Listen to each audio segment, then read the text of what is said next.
Hey there, gorgeous gays. Version 2 here with Let's Play Yakuza 4. We're almost done.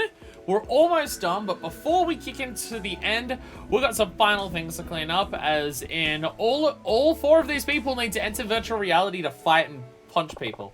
So we're gonna do that in the order that the characters came out in, as we went through. We've also got to do one gang left for Kiryu, and we've also got a sub-story to do with Saejima.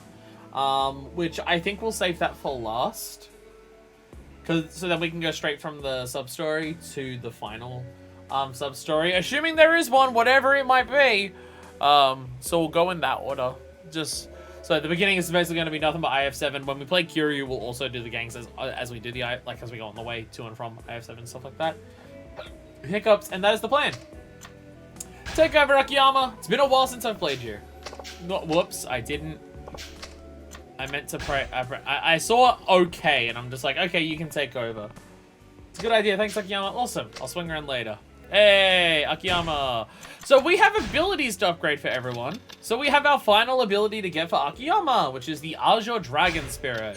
Hell yeah. Now we have everything for him. While we're here, look, just to memorize some stuff that we've got. What are our big things that we want to get for Akiyama? He's got all of his taunts that he can do, like, on the ground and everything as well. He still has his block. I think he's got, if his block breaks, he's got a heat move on that, which is pretty fucking sick. Yeah, he's got a lot of different taunts. He has the really long kick combo, which was the main thing. Yeah, like the absurdly long one. He also has his own form of Tiger Drop. I did forget about that one. All the main things here. And a couple different hate moves. Should be good. Should be good. I'm not going to remember everything for these characters, so hopefully there's no really difficult boss fights today that will fuck with that. There's also... I mean, I assume we'd do it with Kiri, but still. I don't know if we'll need to heal in between fights in IF7. I don't know how it works. So we'll take those just in case. We'll take those just in case.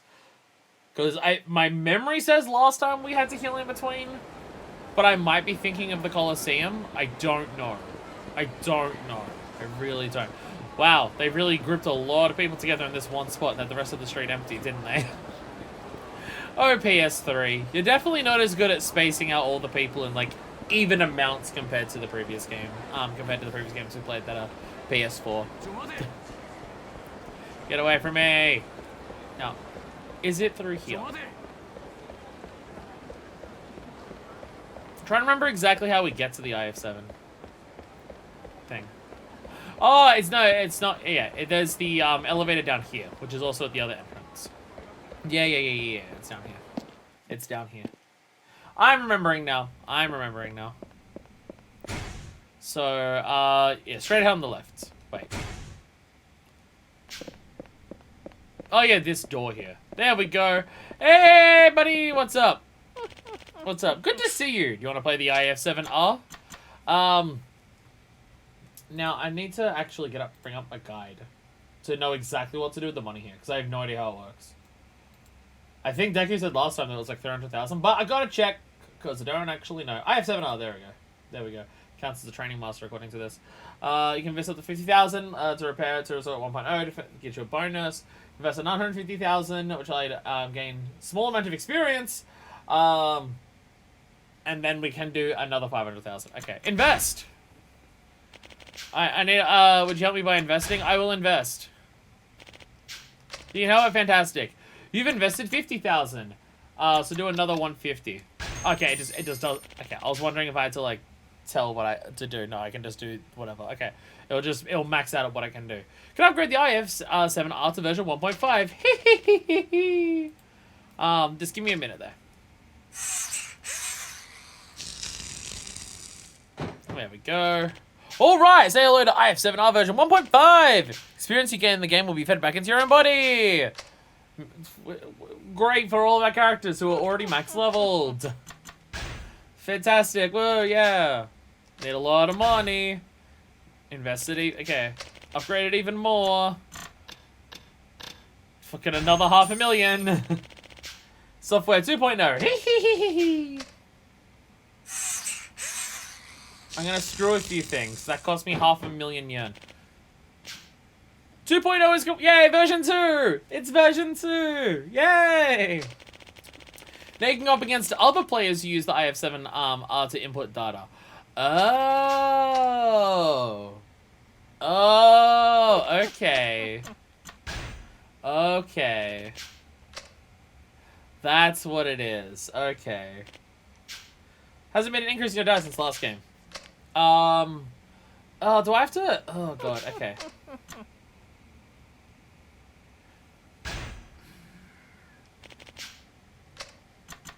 I'm now realizing an issue. I'm now realizing an issue. If I... Okay. If I come in with another character... Because I don't actually know how this works. I don't actually know how this works. Can characters only fight characters they've already fought? Or can characters fight any of the enemies that we put into them? So I don't actually know how it works. So if I go grab Saejima and come over here with him, will all of the enemies appear for, like, Akiyama as well? Because if so, then I gotta run back and forth, put all of them in, and then come back and do them all again. I've planned this very well. I've planned this very well. I should have stopped by there with every character beforehand. Like, as I was fucking around with everyone else. Ah, well. Ah, well. Alright. So if we go down there with Saejima. Because it might just be... It might just be a case of, it's only... You can only fight characters who that character fought, but you might be able to fight everyone with everyone. I don't actually know. I could read Surix's guide, but I think I already closed it, and I'm lazy. Not lazy enough to walk back into all the time, but you know. Actually, Saejima, did we get your last one? We did not. Saejima, let's get your last one as well. Oh, he has 2 health flashing ones. 2 enemies by smashing their heads together while on low health. And mounting down near an enemy while health is flashing. There we go. There we go. Fully upgraded characters across the board. Well, no, Tanimura still has that, I think. Tanimura still has a bit to go, I believe. But we're getting there.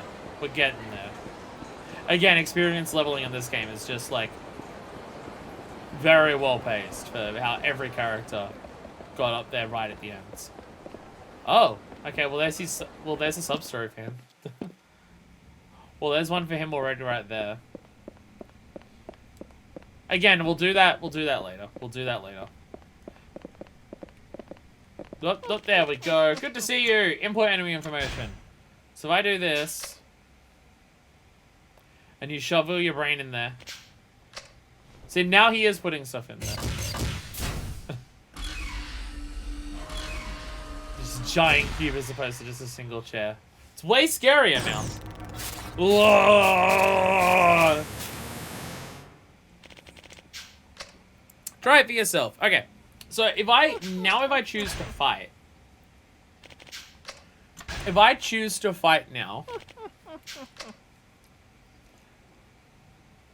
Too many cutscenes. Flaming Jester, Wind Phoenix, Iron Armed Tiger. Yes, okay. Guardian of Rage, Deadly Demon, Thunder's Shadow.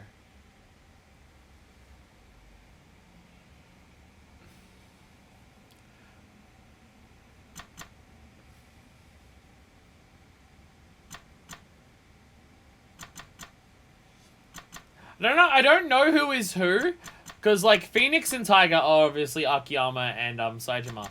So I'm assuming Guardian of Rage is Saito. I think Flaming Jester would be, was Minami? Majima's dude. I think Flaming Jester might be, because he had the Flame Breath when he fought Saejima. And I think Deadly Demon might be the Akiyama version of it, because Thunder's Shadow, I think, is, Ihara. I think, but I'm not sure. So it does seem like you can fight everyone with everyone. So, shit, okay. We'll come back for all of the characters, and then... Okay.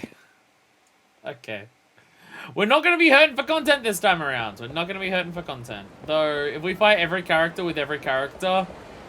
Fuck, maybe I do need that in the entirety of all the 3 million to actually afford all of these, because it's 10,000 a pop. Ah, no, that's still 10. That's still... No, 10,000 a pop. I'm thinking like 100,000 would start showing through it. 10,000 a pop's not too bad, because that means 10... If we fight 10 characters, that's 100,000. We have 2 million. So we can fight quite a lot, so it's fine. Oh. You're selling a knuckle sandwich?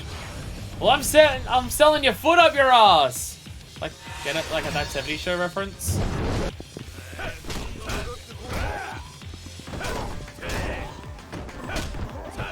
There it is.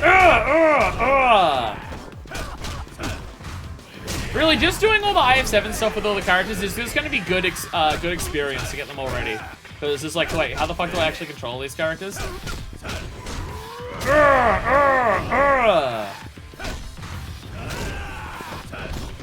How'd you do that one? I thought it was that. I thought it was that one. I thought that was one of the heat moves. If you did that.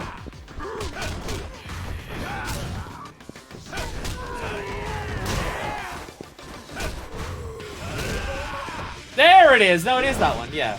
That's how you do this one. Oh!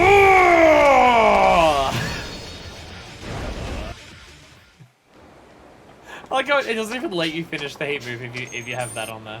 Like if you have the QTE, but they dive from the first half of it. So you can still do the QTE, but then it just freezes as they're about to get their shit pushed in even harder.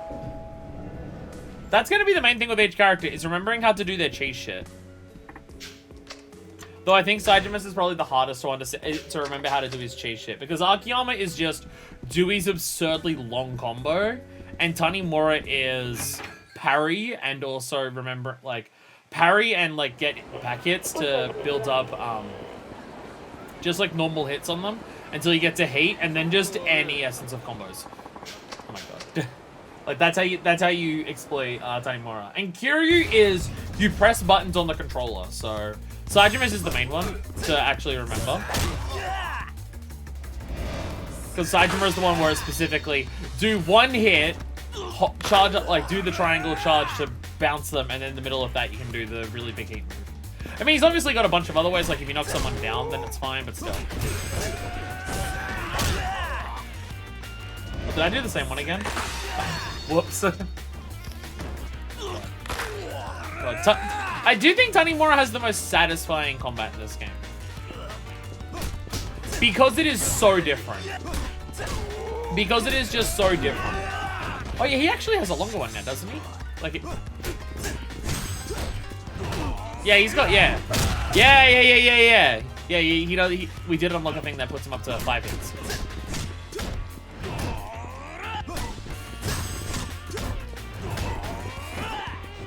But yeah, I do think he's the most satisfying. That still doesn't bug me. He's the most satisfying character just because, like, he doesn't function like any of the other characters. Because he doesn't have just the immense brawn, muscle, and size. Tanimura has to fight differently, and I just think they pulled it off so fucking effectively. Because it's just everything about his fighting style leans into that. Everything about his fighting style is just... He can't just overpower people. Like obviously, like, if you punch someone and you know how to punch someone, it's still gonna knock them around, and he can still do that with, like, his normal combos. But like, even Akiyama, like, Akiyama is not as strong as, Saejima or Kiryu or anything like that. But Akiyama has really good leg strength, and, like, he's super fast with his kicks, so he can still absolutely overwhelm people super easily. And, like, and Akiyama's still, like, a bigger dude than, Tanimura is. So just seeing the way Tanimura fights, of just using his own momentum, using other people's momentum, and using gravity, and using, like, just using everything he can from all of these different ways to just exploit things. Or even, like, his arm grab, where it's just, he can't grab someone and throw them the way others can. So he grabs them by the arm and basically, like, spins them around. Or, like, even just getting him in the arm lock makes it really hard for them to burst out because of the way he's grabbed their arm and stuff. I'm Tanimura, detective here in Kamurocho. What are you doing down here? My name is Dr. Minamita, and I'm not doing anything wrong at all. If you're not doing anything wrong, then what's got you so flustered? And what's this? Ah, this is the Inner Fighter 7 Revolution, or IF7R for short. Yeah, I have 7R. I have 7R is the arcade machine of the future, and I invented it. An arcade machine? Doesn't really look like one, no matter which way you spin it. I think it's time you started telling the truth. I am! This is the greatest invention of the century! IF7R provides the ultimate arcade experience. It allows realistic battles in a virtual world. Can't you think of a better lie than that? I told you it's not a lie! Try it for yourself, then you'll see I'm telling you the truth. One game's 10,000 yen. Sorry, no discounts. It's a lot for a single game. Must be pretty good business for you. But it does look like fun. Tell you what, I won't bother you if you let me play your game. That won't be necessary. You already know how it works because of the other characters. No need. I'll just figure it out as I go. Goddamn, Tanimura. I know I'm a cop and I should be looking into this, but I'll look the other way because I don't fucking actually care. I don't actually care that much. So, do whatever you want. Just let me do the cool things. Or give me shit.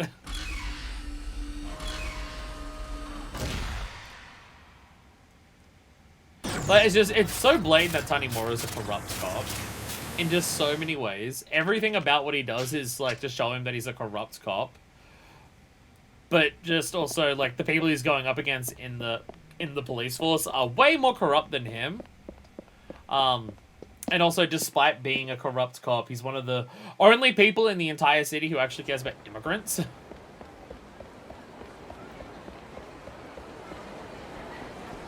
I mean, all of the characters in the game are really interesting, right? Like, just for how different they all are, the fact that they've all got such different experiences, it's just, oh, it's so well done. It's so well done. Again, it's why I think this game is, like, that's the big fit. Like, the big selling point in this game is obviously four playable characters, which, again, for the previous games in release order, went one character, one character, one character, 4 characters. Like, obviously, for us now, it's not that different because, well, literally the first game that I played was Yakuza 0, which had 2 characters. And then also there were 2 characters in Yakuza 2. I mean, the second character was not even close to the same length as the other one. But you still got to, like, control someone else for at least a little bit. So it's just, it's so mind-blowing that they managed to go having just only Kiryu leading up to this point in the games. And then they went, fuck it, we're going to make one of these games with 4 playable characters. And they just nailed the concept so fucking perfectly. Just making them all different, making them all distinctly not like Kiryu. Like, they're not just all carbon copies of Kiryu, they're all very much their own characters with their own ways they view things and stuff like that, and the way they go about things and personalities and stuff. They're all very, very distinct characters, while it's also being understandable why they would all side with each other and work together and the things that they do and everything like that. But they just, like, they thought about it so well, but just... Because it's again, it's something I said before. I love playing as Kiryu and Majima in Yakuza 0, but Kiryu and Majima in Yakuza 0 are relative compared to how this game handles its multiple characters. Kiryu and Majima are relatively similar to each other in how they handle things a lot in Yakuza 0. Just because of everything they do about that, but, yeah. Probably finding out to play stuff, all those heat moves they thought didn't fit Kiryu. Like, everything that Tanimura does. Like, everything that Tanimura does. But even some of the others are like how Akiyama, some of Akiyama's like particularly flashy, or just Sajima's are just this brutal lack of subtlety that is just, I'm just going to fuck you up. Welcome, Densha, by the way. Kiryu-kun! And your Minamita! Sure has been a while. Are you still working on that invention of yours? Don't assume it's the same as that hunk of junk a year back. I call this the Unified 7 Revolution, or IF7R for short. IF7R, huh? It's got a slew of new features, and the structure's way more stable. Hehehe. Compared to before, some of the mechanisms have changed, so be careful about that. Do you want to hear more details? Nah, we know how it works. Because again, we saw it with Akiyama. It's not my first time. Input enemy information. Alright, we're almost ready to actually start playing the video game. We're almost ready to actually start playing.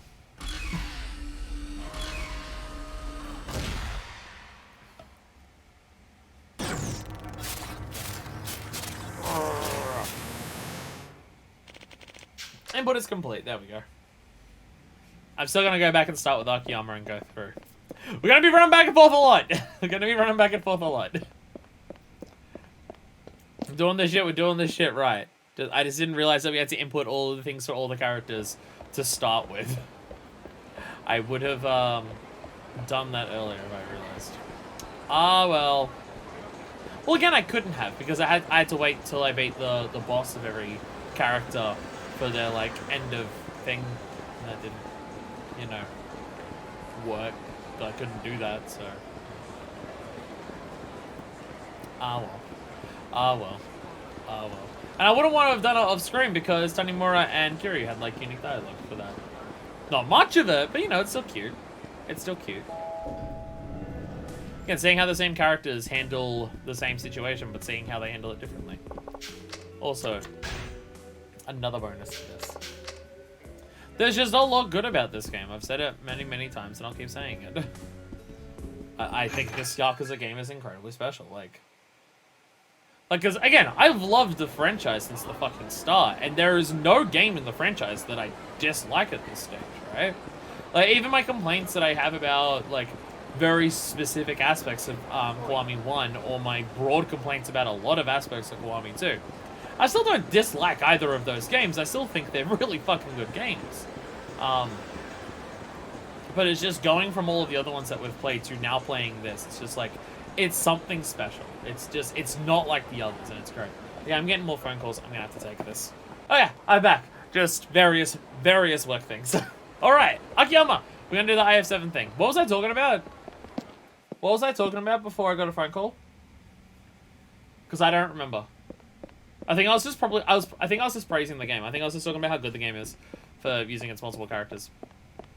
I think that's all I was doing. Which I think that I have, like, laboriously talked about this entire LP. Good to see you want to play IF7. Fuck yeah, I do. Alright, 10,000. So how many fights do we have per character now? How many fucking fights do we have now for every character? I have a really good data on the legendary Blue Dragon. If you fight him, you may learn something special. Oh.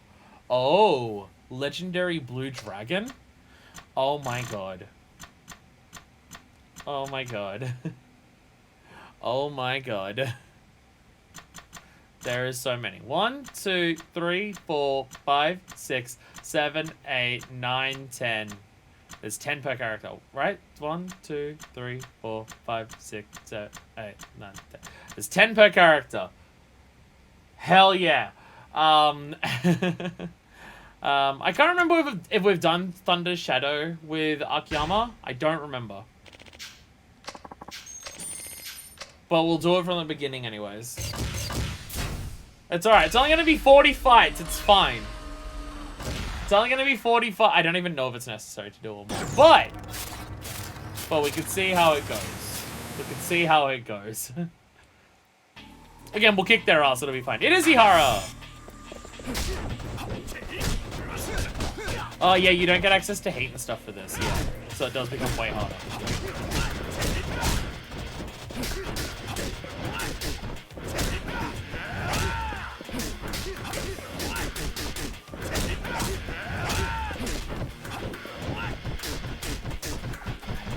I'm thinking that his long combo is his, triangle. No, it's the square.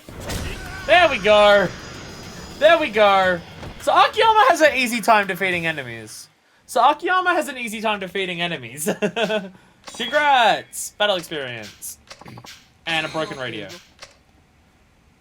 So what actually, do we get anything for, like, if we clear through all the fights with all the different characters? I have no idea. Maybe I should read Xerxes' guide. Maybe I should read Xerxes' guide. Oh,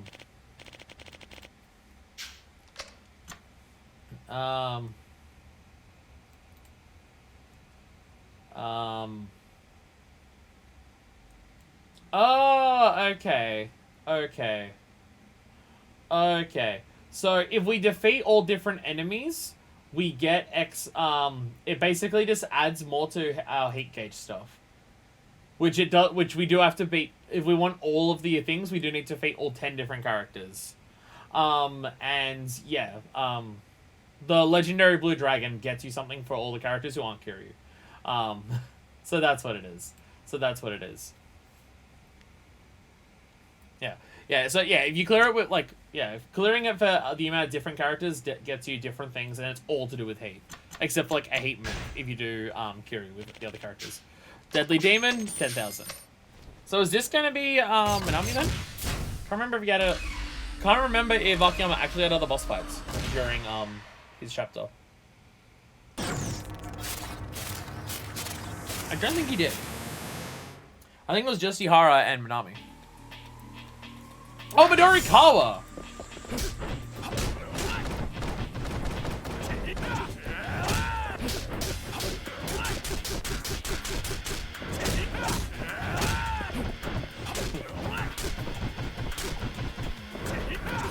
Because this was the boss when we went through and running through the whole homeless section, right? This was at the very end of doing the long homeless, like the underground tunnels, helping out the homeless people, right? For Akiyama, right? I think I'm correct on that. Wow, Akiyama. Yeah, he changed to a chainsaw halfway through. Well, he's not getting that now. He's not getting that now. And your ability speed to have grown. There we go. Heat gauge capacity increased. Battle experience. So if our characters weren't max level, they will be after. They would have been after this. So yeah, we do get stuff for all the characters. So we are going to do it for all the characters. And I was worried that this would be a short stream. And I was worried. And I was worried. I was scared. Ha ha ha ha ha. So is he actually going to get a Minami fight? Or are the two Minami fights going to be like combined into one with Saijima's like flaming jester? Yeah, okay, yeah. Yeah, God, Saito. Why is Saito so huge? Saito is not this big. Saito is not this big. Nor does he set you on flame when he hits you with the things. Okay, so this is going to be a pain in the ass. I have 7 sheets. It does, yeah.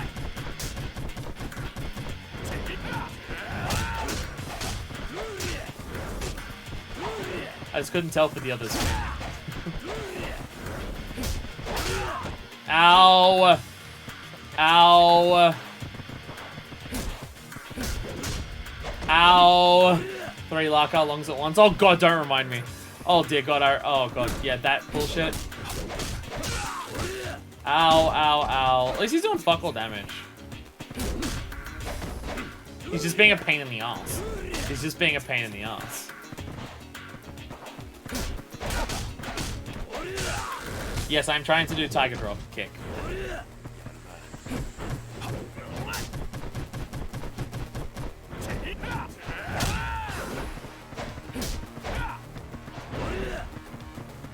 There we go. There we go. Saito pain in the ass. Fortunately, he doesn't do that much damage. Fortunately, he wasn't doing that much damage. Ew, there we go. Heat gauge now decreases at a slower rate. Dive kick for the win. Dive kick's such a good game. Dive kick is such a good game. Dive kick is one of the few fighting games where, like, I could actually get into the mindset of trying to predict what my opponent would do to counter them and fight them back. One of the few games where I could actually do that. The fighting games. Like, even other fighting games, if I get past the controls, I can't do that. Like, I can control characters just fine in Smash, but I cannot get to the point in Smash where I'm trying to, like, mentally work out what my opponent's doing to counter it. Where I could do that in Dive Kick. I said, dick, not, dive, but you'll correct that game is fine. Oh, dick kick! Oh, yeah, you're right, I completely misread that. Get in the corner! You kick him in the dick! Grab his dick and twist it!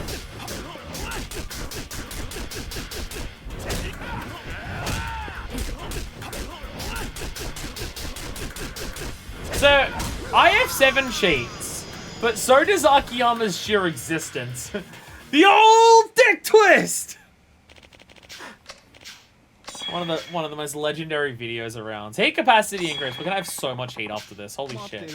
We're gonna have so much heat after this. We're gonna get more upgrades to our fucking heat during doing this than just leveling up our character the entire time. Seriously, like, holy fuck.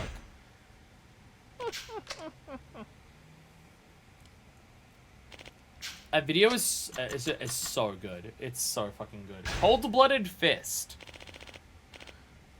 Cold-blooded fist. Who would that be? Would this be the one that Majima fought in the Colosseum? Did we buy Akiyama's final skill set with Tanimura and Saejima? Oh, I bought them before you joined the stream. I bought them before you joined the stream. Yeah. Oh, actually, I don't know if I got Tanimura's. I got Akiyama and Saejima's, I'm pretty sure. I don't know if I actually did Tanimura's. I may have missed Tanimura. Sugiyuchi! Okay, so the order of this is not actually based on the order of the story. At all. Okay, so Sugiyuchi teleports. Sugiyuchi just teleports around. Got it. Oh, God. Ow, ow, ow, ow, ow. Oh, my God. Oh, my God. Oh, my God. I don't know how you're meant... I don't know how the fast are you meant to mash to get out of grabs in this game. I really don't know.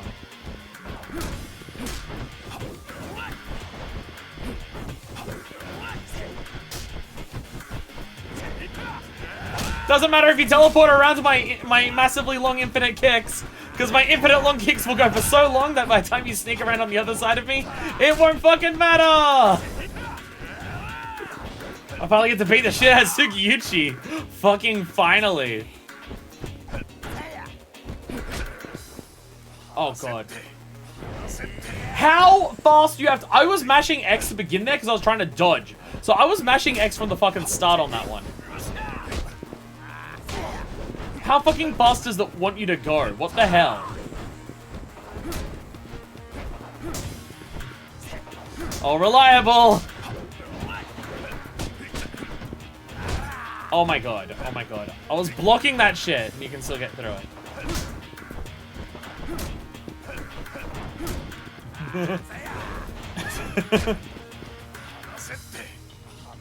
I just don't think I can physically mash fast enough to get out of grabs in this game. Unless it's the circle one, because if you have the circle for Tanimura and Kiryu, it's easier to mash out with the circle one.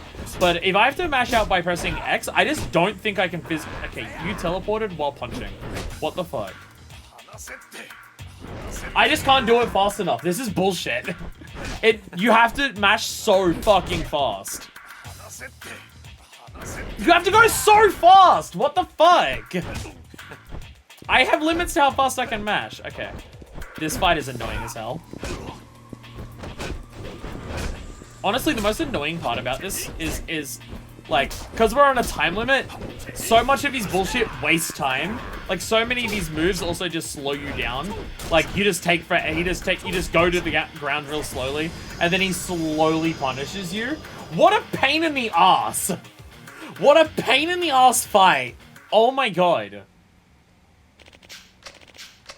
Why is there a time limit, Minamita? Why is there a time limit? Sugiyuchi is the strongest grab in the series. He's a prick, and I hate him. But I've never... regardless of the character I've been fighting, I've never been able to mash out of grabs unless I have the circle mash out of grab thing unlocked. Welcome to the stream, by the way. This one is going to be a right pain in the balls. This one's going to be... Oh, God. I have to do all these 4 fucking times. Ugh! Ew! Not a fan! Not a fan!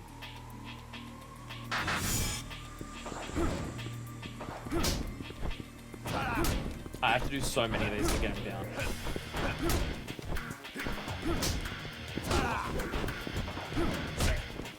Oh, God. So it's shit like that where he's just... He wastes your time, too, with the things that he has. Oh, reliable. See, like he punches you once and he just stuns you. Ugh. So this game is much better. Yeah, he doesn't get that. Neither does what's his name? Saejima. It's Tanimura and Kiryu, I believe that they're the only ones that have it. Okay, yeah, Akiyama's running triple is probably better than the dodge one. Oh my God, oh my God, oh my God, oh my God, oh my God. I need to get you away from there, so Not getting caught on that as much. Okay, I don't actually know if that's better. If I get multiple of the hits, it's better than this, but the dash is way more reliable of actually getting hits, I say, as it misses.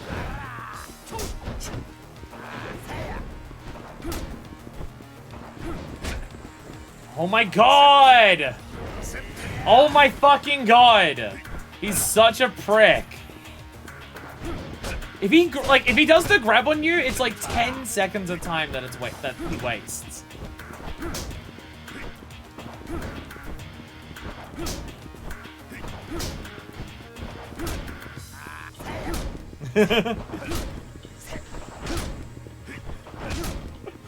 I can't believe this still...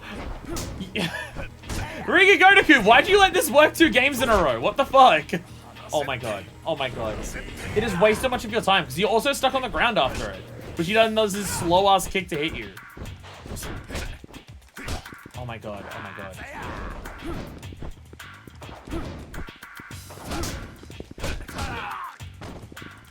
Get up, Akiyama.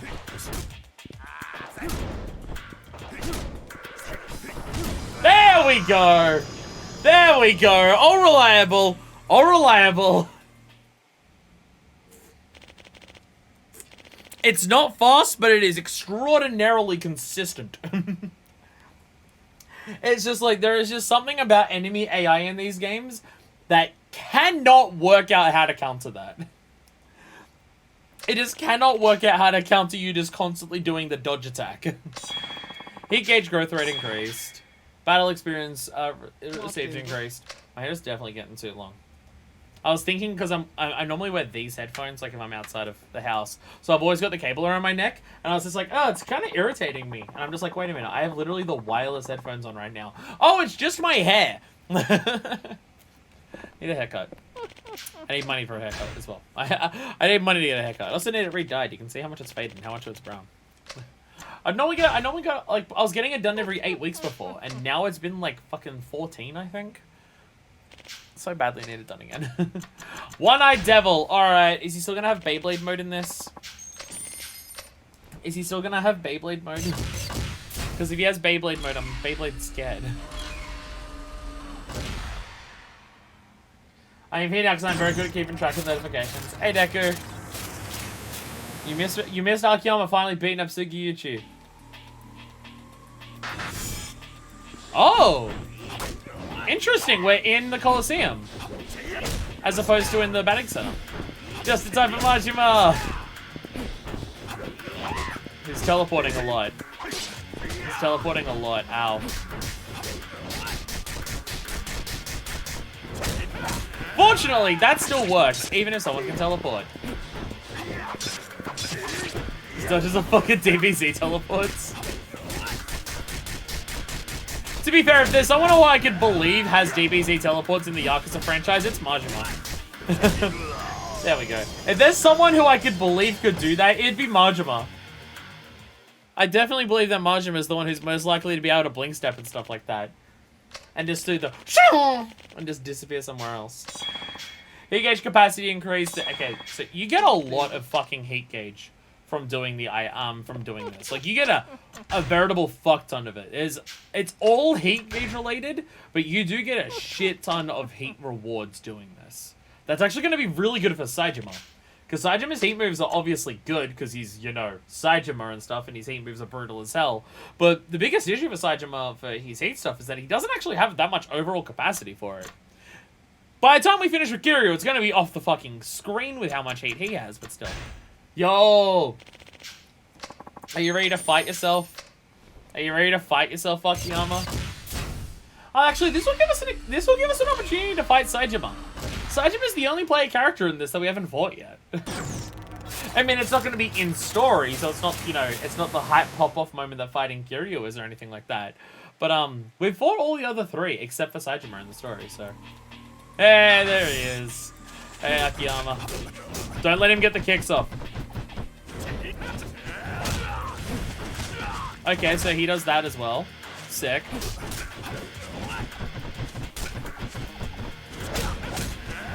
Nice.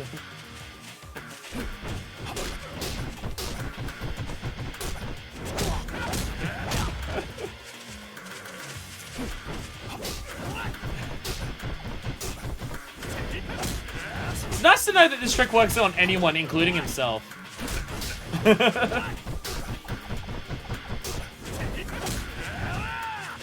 Ah! He did take a kick. I think it's just called counter kick. It doesn't have a fancy name like Furious does.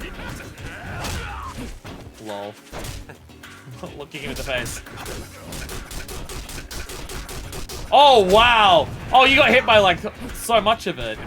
Oh, yeah, I forgot. Yeah, when he goes flying back, he has the slide kick, too. Oh, my God. He has all reliable, too.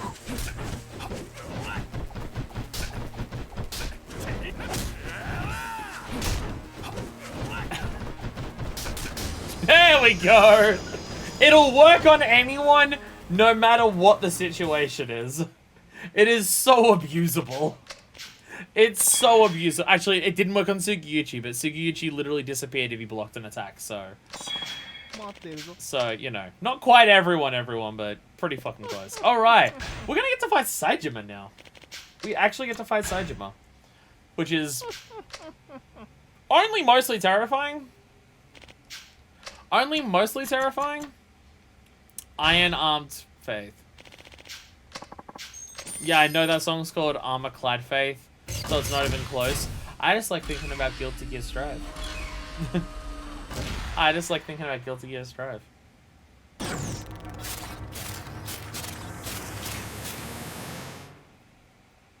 I listen to the OST for Strive so fucking frequently. Oh, it's right before where we like break through for everything. For his training. Oh, Jesus. Okay, he hits hard. He hits hard.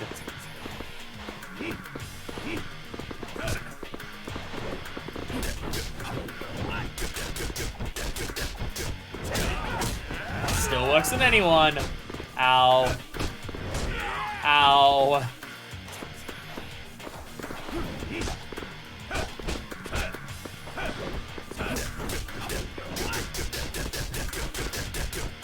Oh, fucking brutal.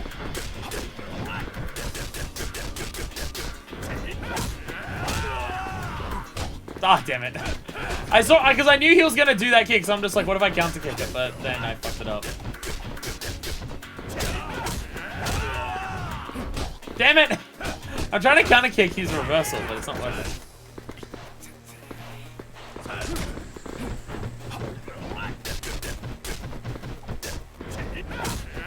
Hey-oh!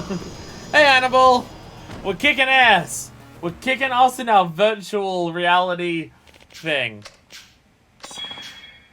Heat capacity increased. Is his heat capacity actually going to get larger than his health by the end of this? Holy fuck. Holy fuck. Holy goddamn shitballs. Holy shit. This may not take too long to do all the characters. We've been I mean, maybe they won't go as quick with the other characters because they don't have 18 kick combos like Akiyama does. Kicking names and taking ass. We're not quite doing that. Not quite. Not quite.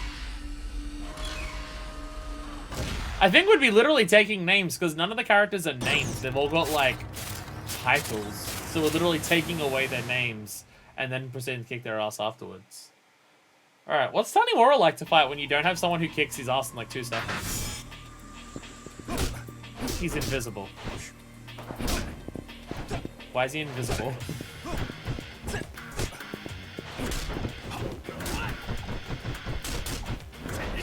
I'm now... Oh, look where we are for Tanimura. I'm now realizing where we are for every character.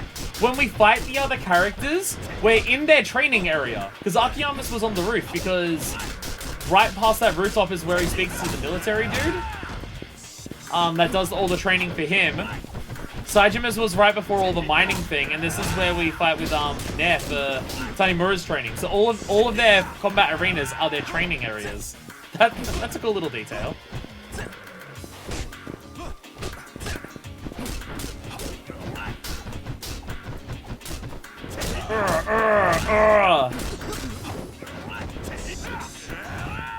Jeez, Akiyama's just so busted. He'll give them names like Steven, Kevin, and our rival Leonixio. It's easier for me to say the actual Japanese names than like incredibly fucked up weird names like Steve. Sorry, he's literally a glass cannon. Oh, because he's made out of glass. Oh, okay. He's made out of glass, so he's literally a glass cannon. Okay, that is cute. That is cute. That is cute. See, like, he is definitely a glass cannon, and he's the one who can take the hits the least out of all the characters. But once he's level 20, Tanimura still has a veritable fuckload of health. He still has a lot of health by the time he's at max level. Alright, Legendary Blue Dragon. I don't know why it's the Blue Dragon, considering the dragon on Kiryu's back is white, but... Oh, because it's the Four Gods thing, and the dragon in the Four Gods thing is Arjor. Right. Yes. That's why. That's why. So is this going to be in the dojo? Nope, still Tojo HQ. Still Tojo HQ. Hey, Kiryu. Just like it was in the previous game, it's still Tojo HQ. Symbolism. Heavenly Four Lord symbology. Oh god, Kiryu is still terrifying. Even in our brain, Kiryu is terrifying as hell.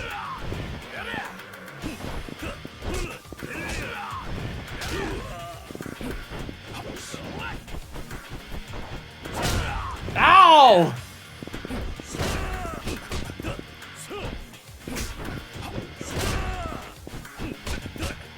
Kiryu's moveset is really just perfectly designed to counter any bullshit that any other character can throw at him, isn't it?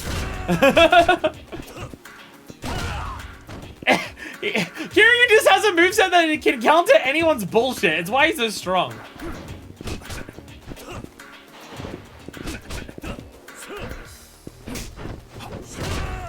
Fucking... It's all the Kamaki moves. All the Kamaki moves in a row.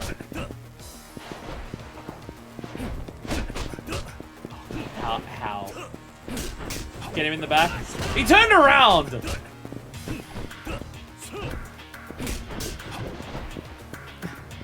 Technically, it's designed to counter any bullshit any enemy can possibly throw at you, but that also makes it terrifying as an enemy himself. Yeah.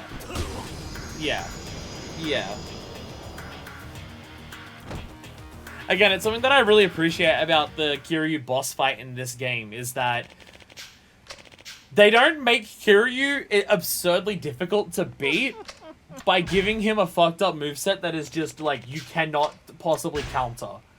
They, like, I mean, they do that, but they make Kiryu's boss fight so tough because he controls the same as normal Kiryu. It's so very explicitly, yeah, I recognize everything about this. If I was Kiryu in this fight, that is exactly how I'd be playing too.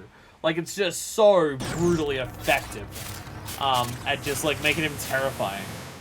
And again, like, even when you play as Kiryu in this game after playing as the other three characters, you can feel the difference in how much easier the game is as Kiryu compared to any other character. And it's not like they gave him an extra moveset to make him that powerful. It's literally his Yakuza 3 moveset, practically unchanged except for, like, 2 extra heat moves. Like, it's fucking wild. To the point, like, where the end of Yakuza 3 Kiryu is such a complete, like, he's so complete in terms of his training and everything that when you go to his trainer in this game, he literally has nothing left to teach Kiryu. Like, he makes the whole point where it's like, I've got nothing left to teach you. Like, all of my training was just, like, get your heat back up.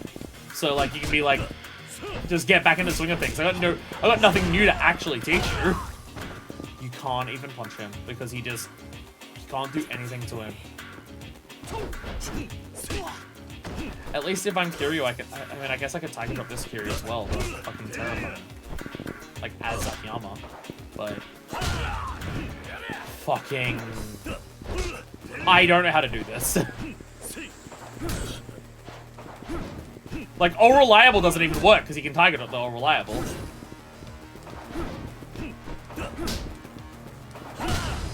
He can Tiger Drop All Reliable, so it's not even that All Reliable in this. Literally how? Literally how do we do this? How the fuck? How? How?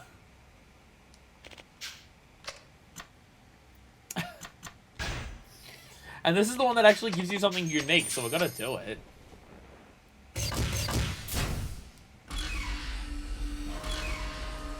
Fucking how?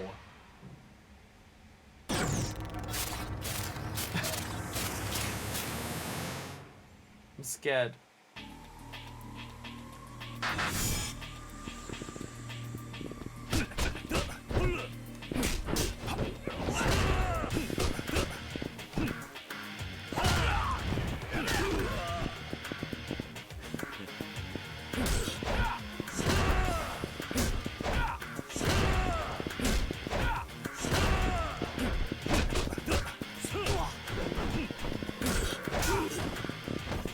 Lol.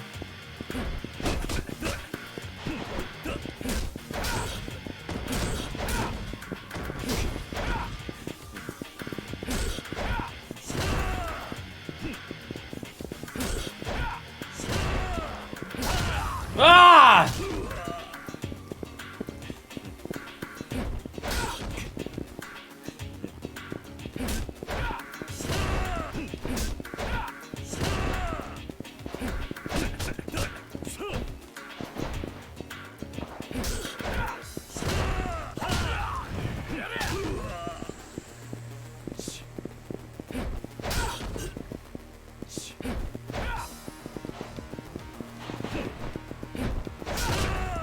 Fuck, he actually got me on that one.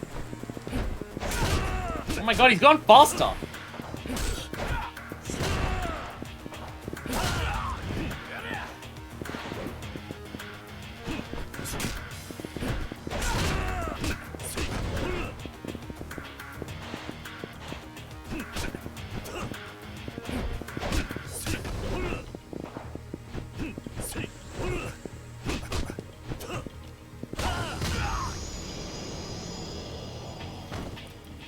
Fucking hell! Oh, God. Fighting an enemy that can Tiger Drop you is so unfair. It's so unfair to fight an enemy that can Tiger Drop you. Yeah, the double kick seems to be his strat that is the most consistent for specifically Kiryu. Fast enough, has a likely chance of actually connects in, and has a quick enough recovery that when Kiryu inevitably does come after you knockback, you can get out of the way in time. Because that's the main thing. You gotta, the main things for Kiryu is you gotta work out how to get around his knockback and Tiger Drop. So, him having Tiger Drop means you can basically only ever punish him. But any combo you do to him, he can knock back you out of it, which is just going to result in you taking damage.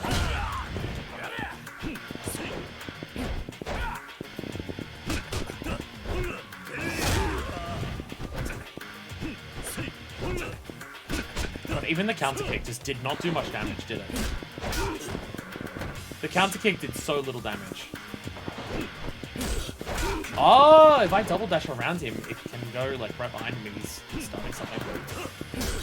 Yo, there it is. If he starts ow. If he starts attacking me, I can get like right behind him to get the double kick in very consistently. Okay. Okay. Fuck you. Get up, Akiyama. He doesn't have a fast get up. He got out of that? Shit. I swear this Kiryu gets faster as the fight goes on. I swear he gets faster. There we go.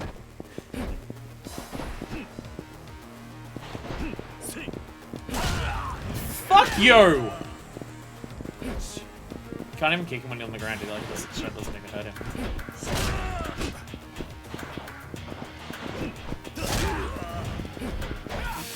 Excuse me, what? What? None of that made any sense, but alright.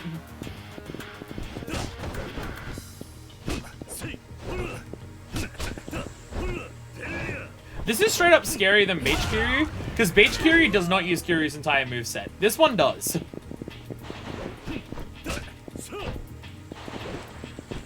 Like, Beach Kiryu is very much not his whole moveset. He's got a lot of it, but this is, I feel like, more.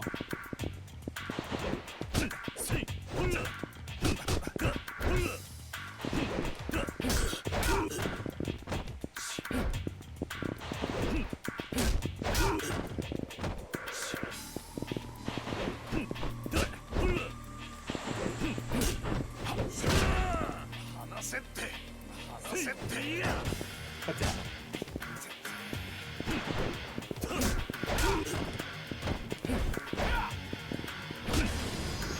Even when you're fighting Kamaki as Kiryu, he doesn't target himself massive symbolism of Kiryu surpassing Kamaki. That one I'm just reading too much into it. I mean, I'm pretty sure they explicitly state at least in Yakuza 3, because Yakuza 3 is when Kiryu's reached his prime of fighting ability. Like at that point, he has surpassed everything. I'm pretty sure Kamaki literally says as much, that in Yakuza 3's training that Kiryu has surpassed Kamaki. I'm pretty sure he literally says as much. That's also another part of why this fight is scarier though than Beach Kiryu. Beach Kiryu can only Tiger Drop you when he's in red heat. Heat doesn't exist here, so Kiryu here can Tiger Drop you whenever the fuck he feels like. So you can't even try to get combos on him without risk of being punished, unless you're punishing one of his combos.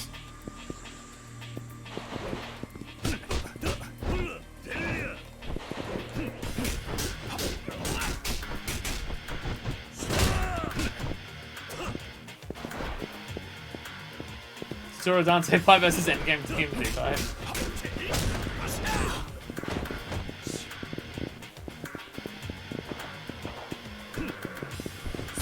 Oh my god. He turned around 180 to do that one. That's not how that move works.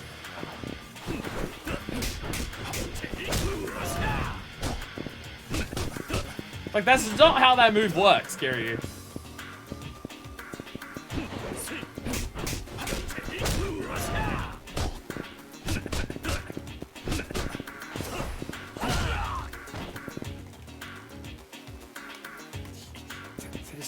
So fucking frequently.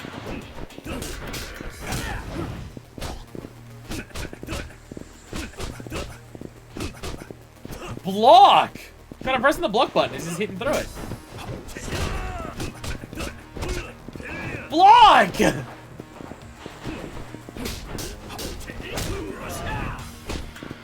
Okay, after he goes flying, you have to get out of the way because he is going to punish you with that.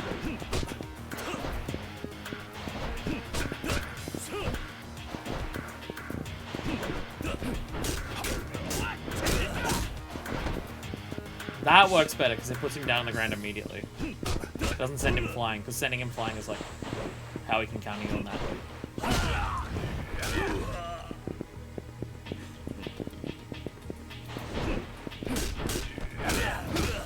There, yeah, that's one. Yeah, that's it. Square, square, triangle, triangle.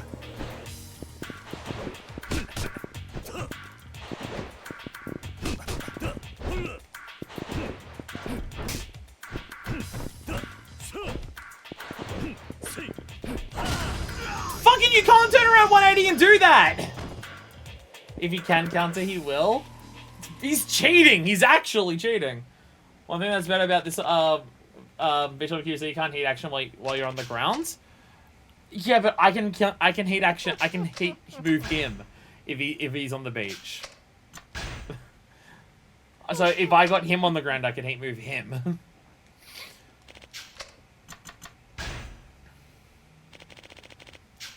Yeah, so swinging behind his back, square, square, triangle, triangle, is a relatively safe option. The only thing that's not safe about it is the time it takes to dodge behind his back. If he's exited the wind-up or recovery animations of his attacks, he can Tiger Drop you. Which is cheating, but still. Ow. Fucking, that's not how that move works, Kiryu! That's not how that fucking move works!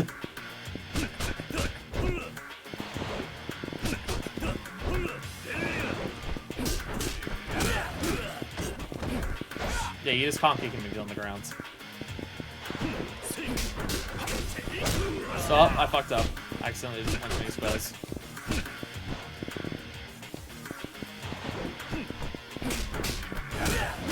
There we go. Because it at least puts him on the ground afterwards, so it's safe. Oops. Got him to a wall, so the only reason that worked.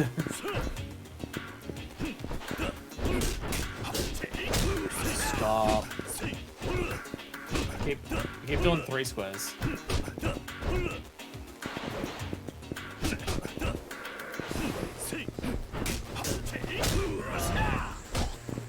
Oh, right in the dick. No. Kiryu, you know my penis. Stop doing the 3-1. It's only 2. Why can my brain not remember this? Fucking hell.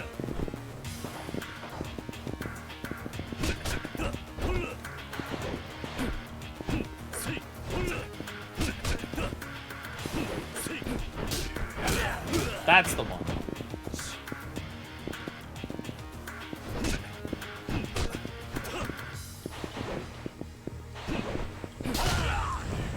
It's, again, not how that move works, Kiryu. It's not how that fucking move works. Stop! Stop! You fucking dumb cunt. Knock it the fuck off. God.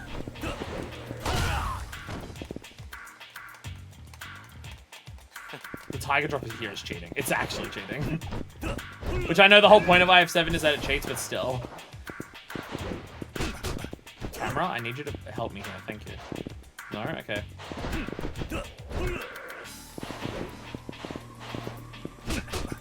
Why is the camera fucking up? Camera!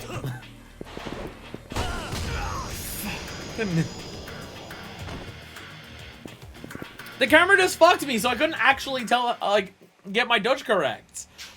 Because the camera was just moving around, so I couldn't actually see Kiryu and get behind him properly. What the fuck? What the fuck? The camera's just going, whoa, whoa, whoa, fuck you. Fuck you. God damn it. God damn it. I have 17 bullshit.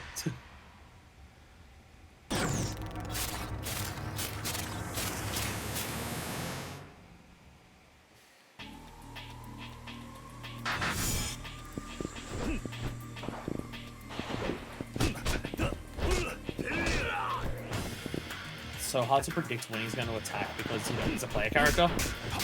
Stop! Stop it! You stupid piece of shit! For fuck's sakes! Stop it! It's 2! It's 2! You know it's 2! Oh my god.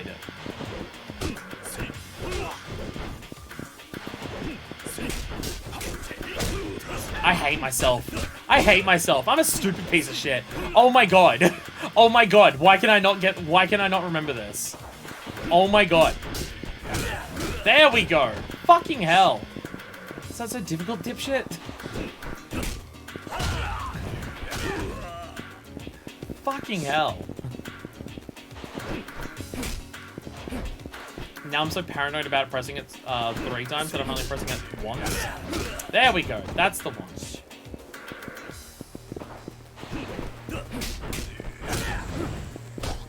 Okay, so he can actually do the reversal on that. Huh, okay. He hasn't done it until now, so I didn't realize he could.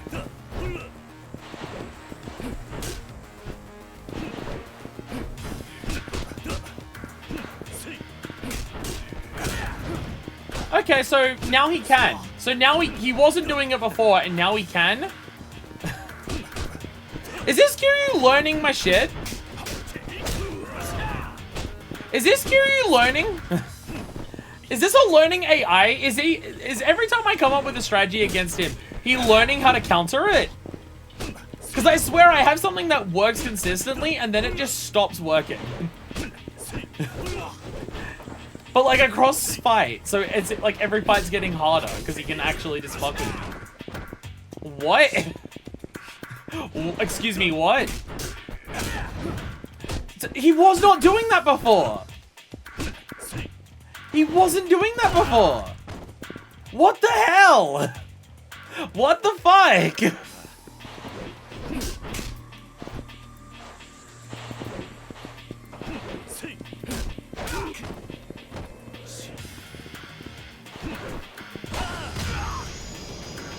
What the hell? He's like learning every fucking fight. What the Kiryu, you piece of shit!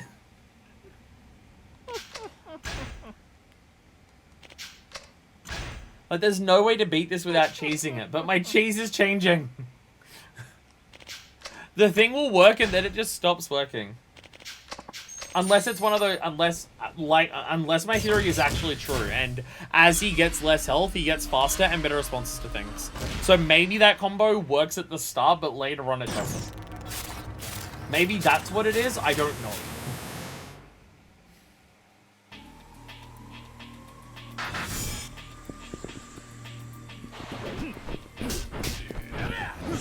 Well, I didn't even hit his back.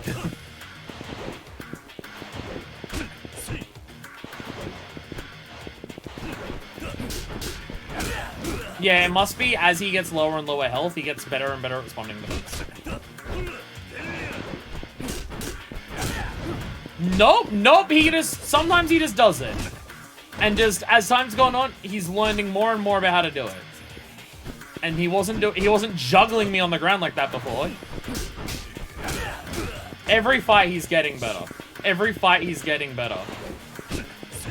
What the fuck?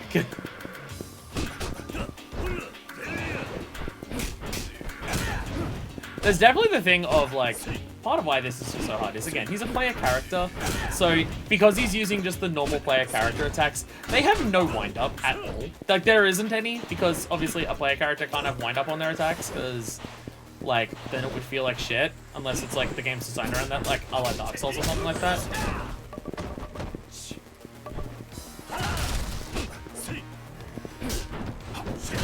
So you can pick those things up, but they're not useful, okay.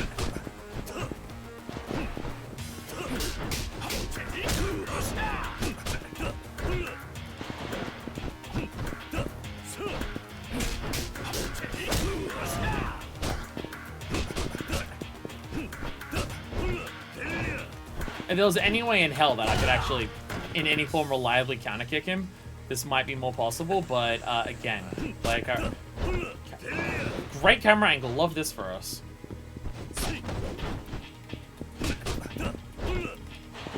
I don't know how I'm gonna do this, and I don't know how I'm gonna do it with 3 other fucking characters.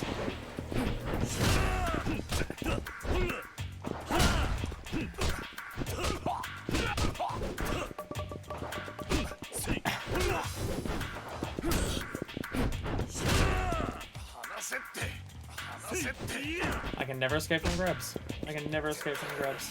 How do I do this?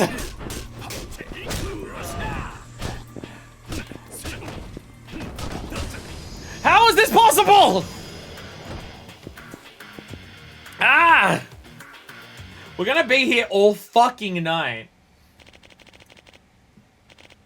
There's no, there's no guide or anything to, like, tell me how to do this. Like, Zero X's thing just says counters, but again, how the fuck do I counter someone who has, like 2 or 3 frames of fucking startup? How do I do that? How do I do a counter kick on that?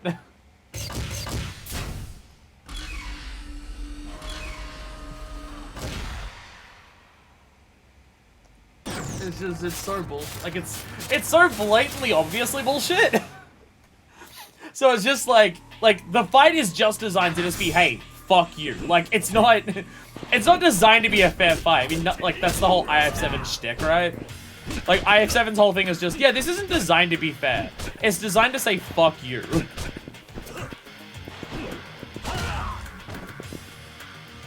So it's just like, ah, god damn it.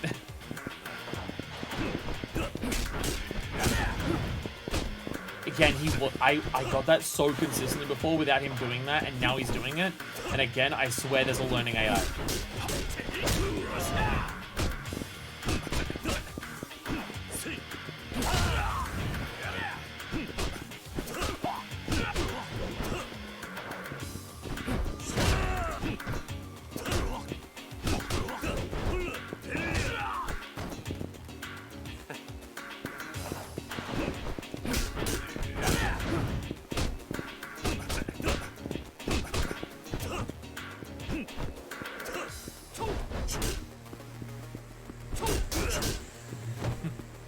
Does this one work?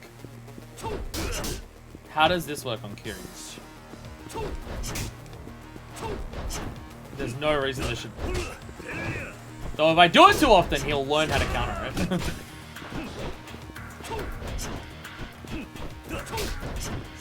Don't tell me that works. Stop! Okay, this might actually work on Kiryu.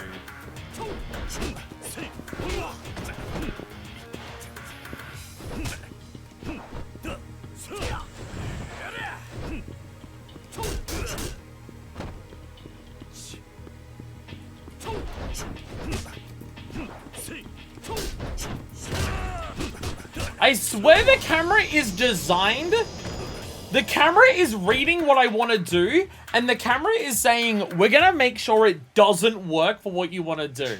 If I want to, like, lock on and try and dodge behind him, the camera is zooming out really far away. If I want to run away and then run up to him, it is ensuring that the camera tries to stay so they're both on, like, sides of the screen like a fighting game, as much as it possibly can. God damn it. God damn it. It's so bullshit.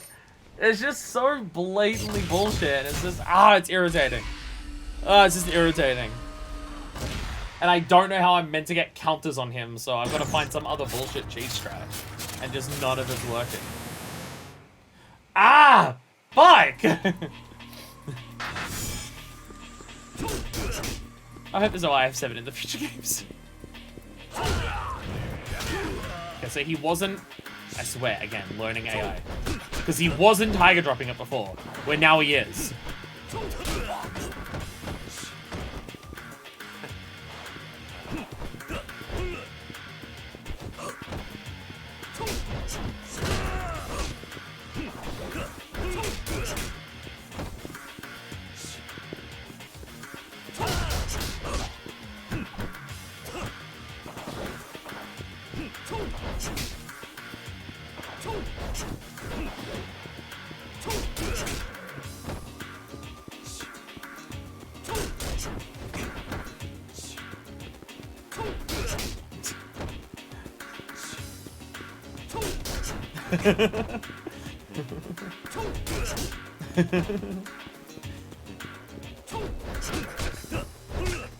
Run away, run away.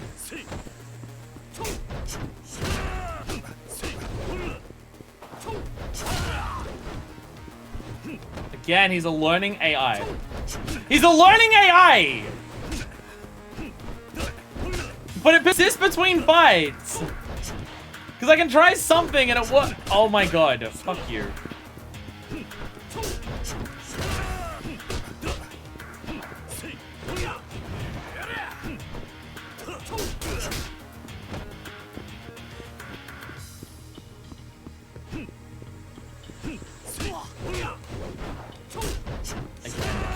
Just like, I want to run away, and then it's just like, now we're gonna have it side by side. Oh, okay, I'll start dodging behind then, and then we're gonna... Stop, stop, stop, stop it, stop it.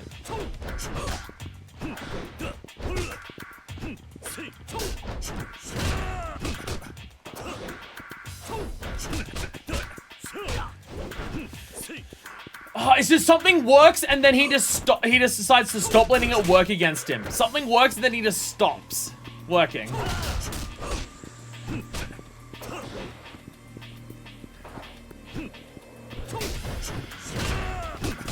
Like, it's just...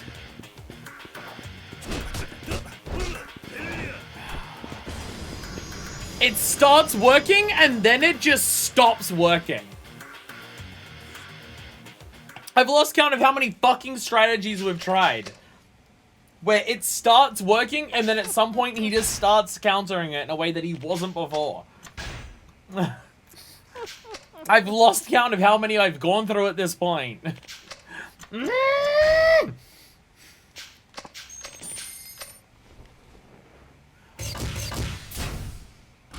Well, okay, we'll try the double kick after his things. Okay.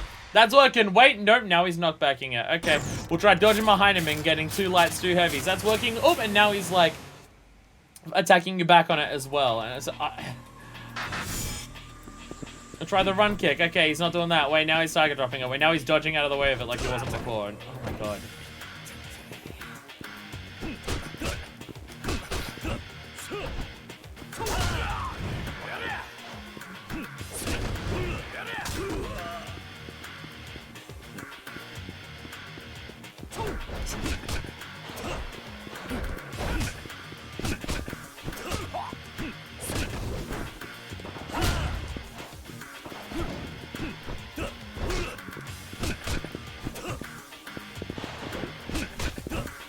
don't want to do this! I don't want to be fucking stuck here anymore!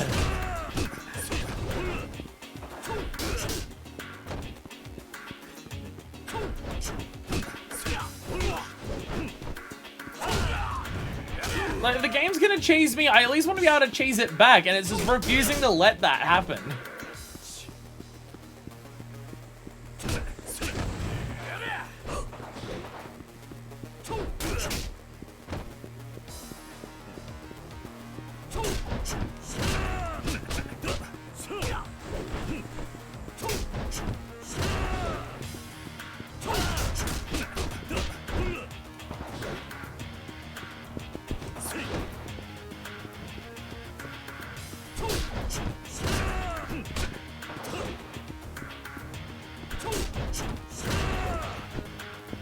Starting to really fucking hate the game right now. This is just not fun.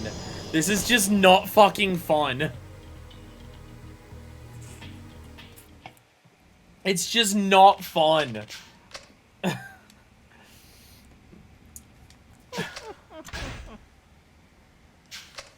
gonna run out of money.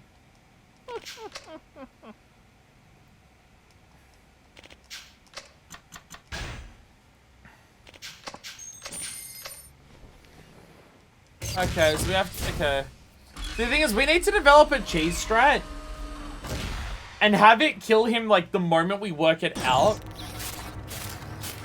Because he's learning fucking AI, refuses to let anything work for an extended period of time.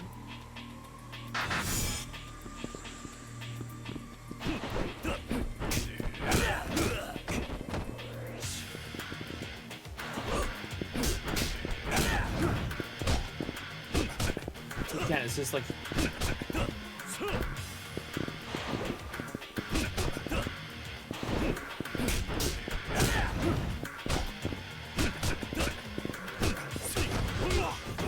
God, God, for fuck's sakes, God.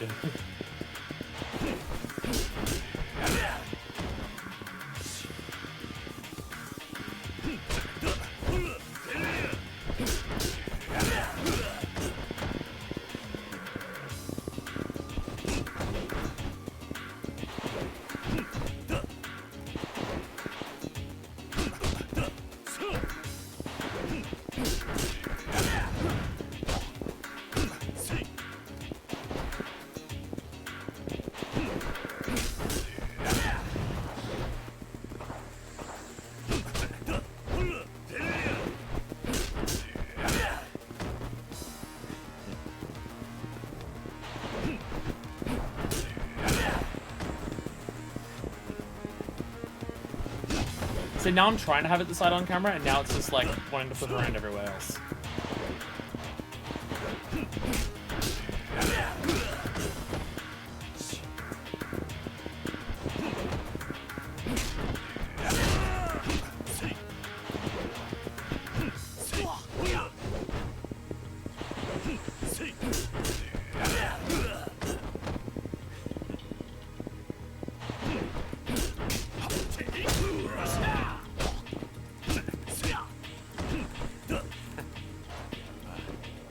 Oh, come on, no! No! I think that grab made me lose the fight, because I'm not gonna have time now. I'm not gonna have time if the camera wants to fuck with me. Oh, for fuck's sakes.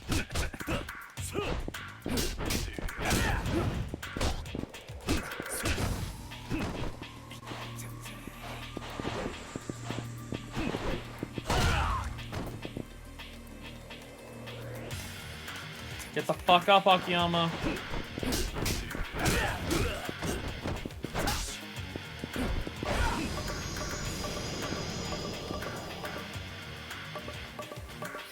That may have happened if he didn't grab me, or if the camera wasn't just freaking the fuck out and making it possible in the corner there.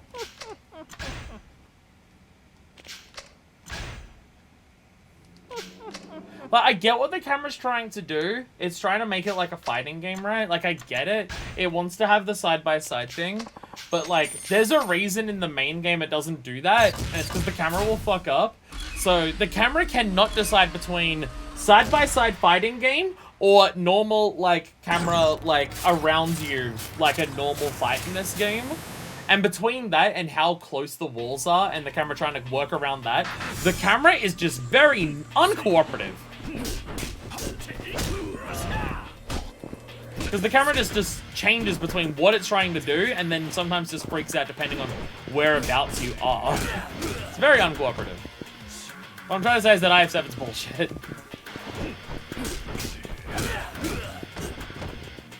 Oh, look at that! Look at it! I'm not even touching anything! Nothing's moving! Just the camera's just like flipping between things all the fucking time.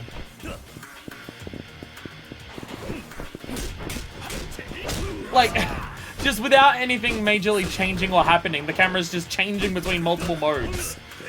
Like, changing between fighting game mode and normal Yakuza fighting mode, and just freaking out on the fucking wall mode.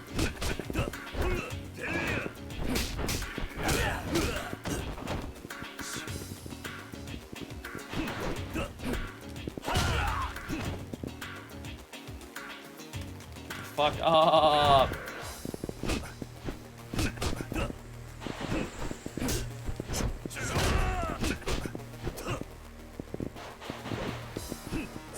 Close to a wall, so we're gonna move away. Stop! The camera just cannot decide what it wants to do.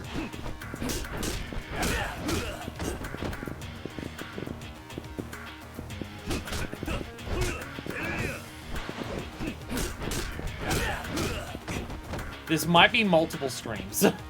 This might be multiple streams to work through this shit because, fuck, it's taking like, what, 2 hours just for Akiyamas, though an hour of that is on Kiryu? Stop grabbing me. I can't mash that fast.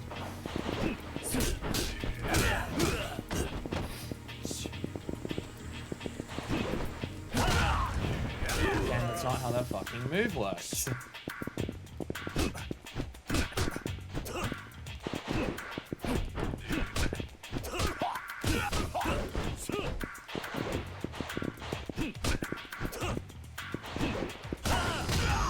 That's not how that move works!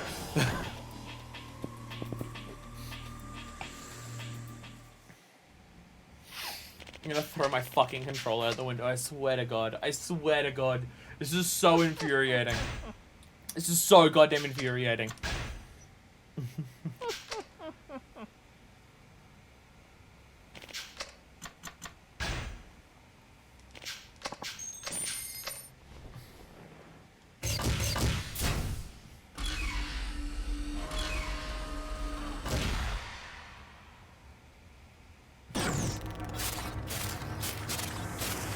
I didn't think this would be this fucking hard.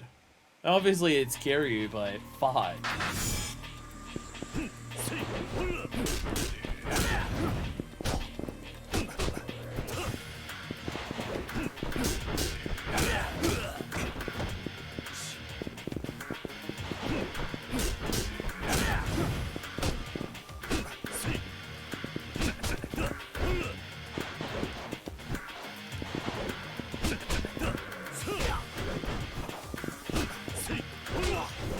What the fuck Zurich Z means by countering? How do you counter this? He's so fast. Like, obviously he's fast because, you know, he's a player character. How do you... I don't know how you're meant to do counter kicks on any of this. I really don't. I don't know how that's a viable strategy given how fucking fast it is.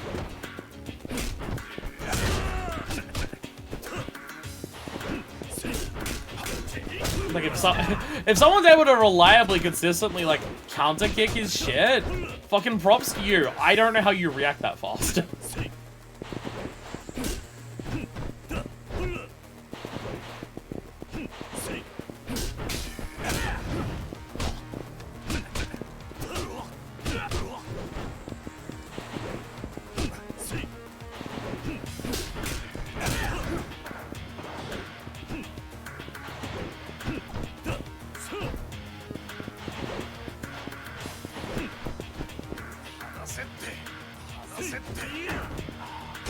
Just so hard to get the grab and it just wastes so much time.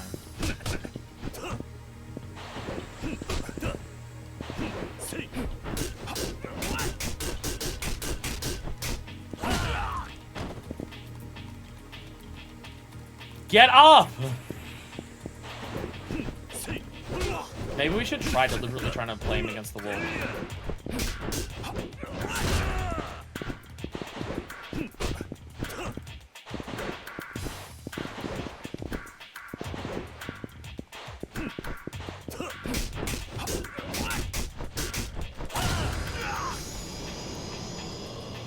What? Excuse me, what? What?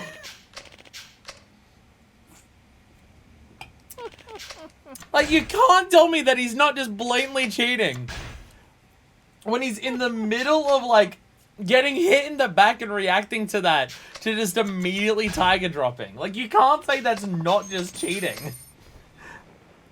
Because that absolutely is. Like, if he's the player character, fine, but play by how the player character works. And from my understanding, you can't tiger drop if you're being hit in the back, especially if you're in the middle of being hit in the back combo and you're having, like, the reaction to being hit in the back. I'm fairly confident you can't tiger drop out of that. If you can, then holy shit. I didn't realize you could tiger drop mid-combo like that, especially in that situation. Like he's a player character, but, like, even more cheaty.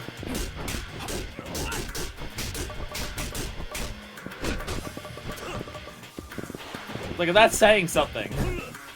He's a player character, but with even less restrictions. Like,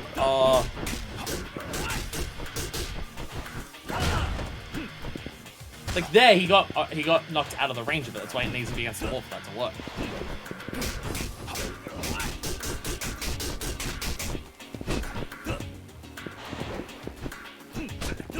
Trying to do techniques like trying to get the back punish against the wall is so much harder because you've got less ways to dodge. But it might result in him actually being comboable. I just think it's literally impossible for me to mash fast enough to get out of that. I am not a fast masher.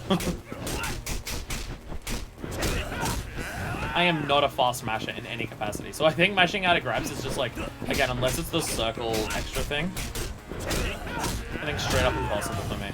Ah, Jesus.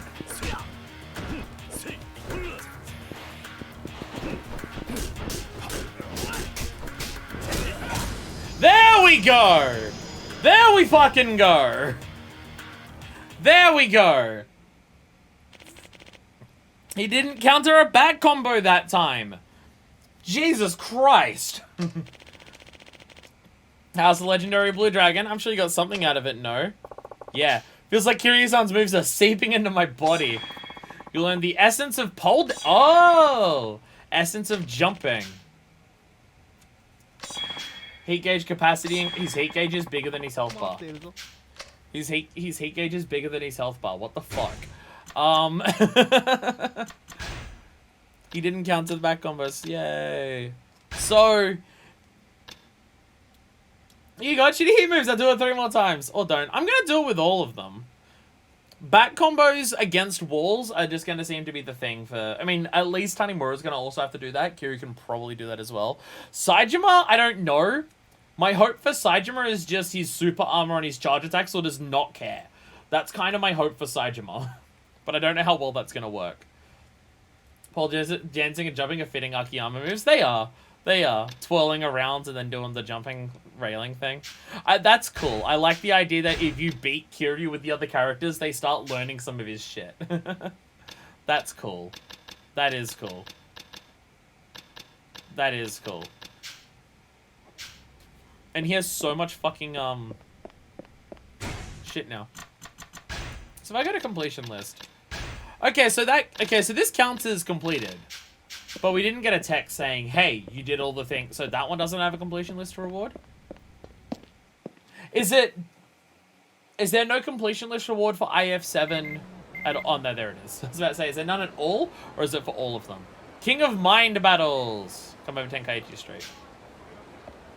King of Mind Battles.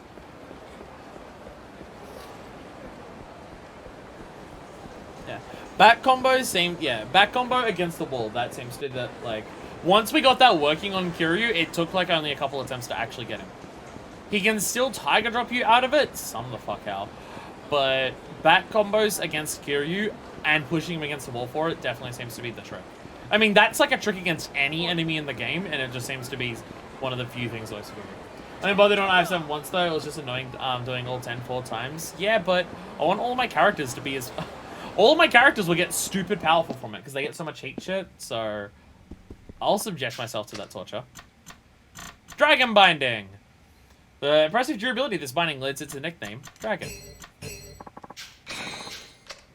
Dragon Binding. So, like, how powerful is that? That's pretty good. 15 on everything. That's pretty handy. That's quite delicious. We might be here a while doing this for all the characters. So I'll try to be fast with the other ones. By now I understand a little bit more about how to take on Kiryu. That was the main one. Again, I think it took longer to fight Kiryu with Akiyama just then than it took to fight the other 9 characters. So, you know, there's at least that. God, we're gonna have so many fucking boss fights today. Because we've also got Kiryu's boss fight and whatever the final sub-story. Watch this game not have a final sub-story. Watch this game not have a final sub-story and me just being all coy about it, and it turns out it's not actually there. I mean, I feel like at this point it's guaranteed, considering how consistent it's been. Like, they put it into 0, which is made after this, for fuck's sakes. But still.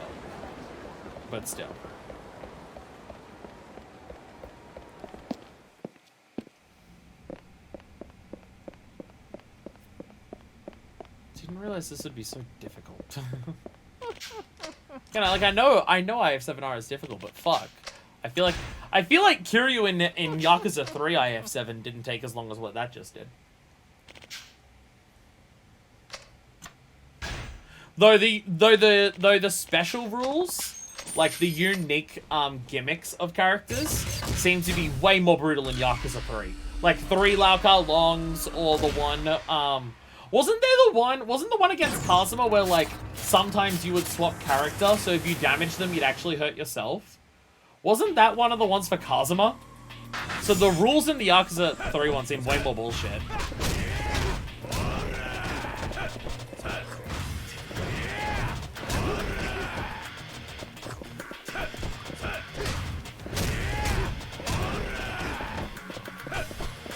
Okay, I didn't give much of a chance to do their bullshit besides Sugiuchi. Fair. And I have this feeling, neither is Saejima. Neither is Saejima. Neither is Saejima.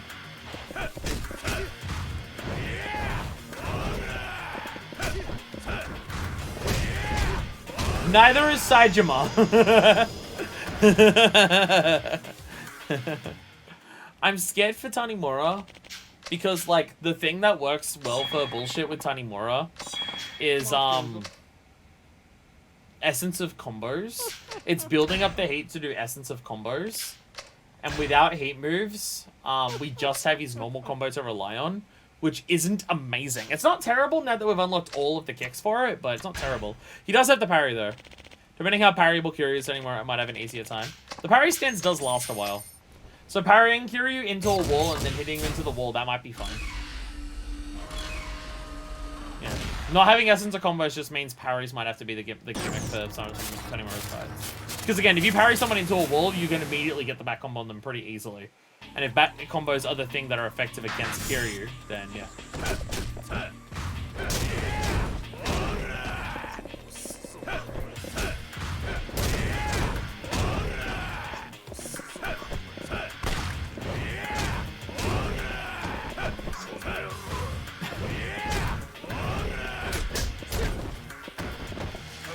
Oh, shit! Shit! We let him get the chainsaw! Okay, well, he didn't have it for long.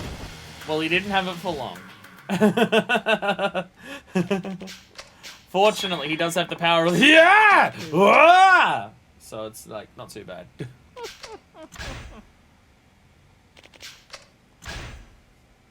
I can't tell if Sugiuchi's going to be way worse or not as bad. For Saejima. Because if he teleports away, if he teleports away, Saejima still may be able to hold the charge and then let it go. So if Tsukiuchi moves up to him after he teleports, he'll still get knocked the fuck away. Because that's the raw power of Saejima's ending thing there. He becomes a huge hitbox that like knocks through guard and just does a whole bunch of shit. And the hitbox lasts for so long because it's 3 moves in a row. That's what makes it so goddamn powerful. Okay, well, Saito bursts through it with his stun baton, but fortunately, he definitely takes the damage from it. He still takes the damage from it.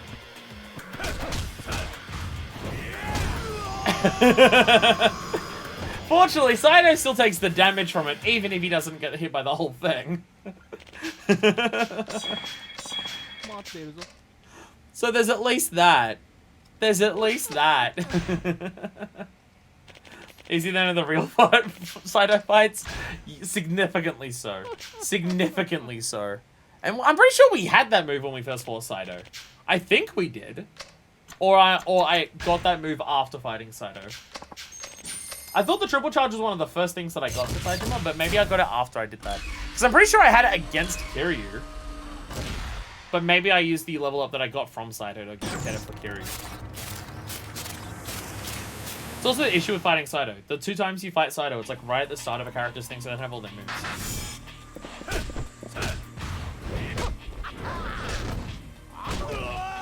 Okay. Ow. Okay, you can dodge out of the way of that. That sucks. Did you fully upgrade everyone while I was out? I may have forgotten Tanimura.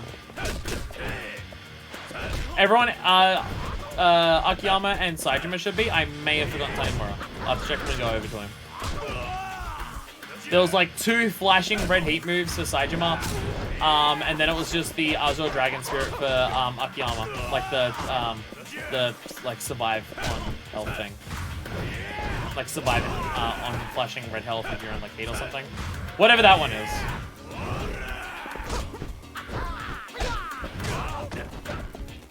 Right, Minami's moveset is actually really difficult to fight with Saejima, wasn't it?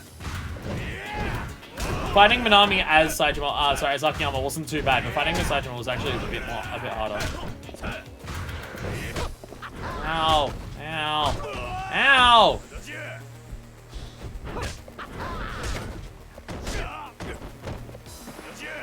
What if I just do this? No, you can stun me out of that, okay. I was gonna do the charge up thing and just stand there and just be like, do the charge up, massive hit.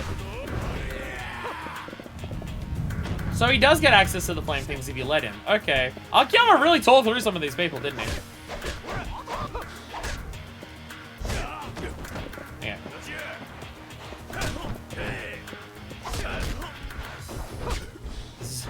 This is not Saejima's strong suit. Not Saejima's strong suit here.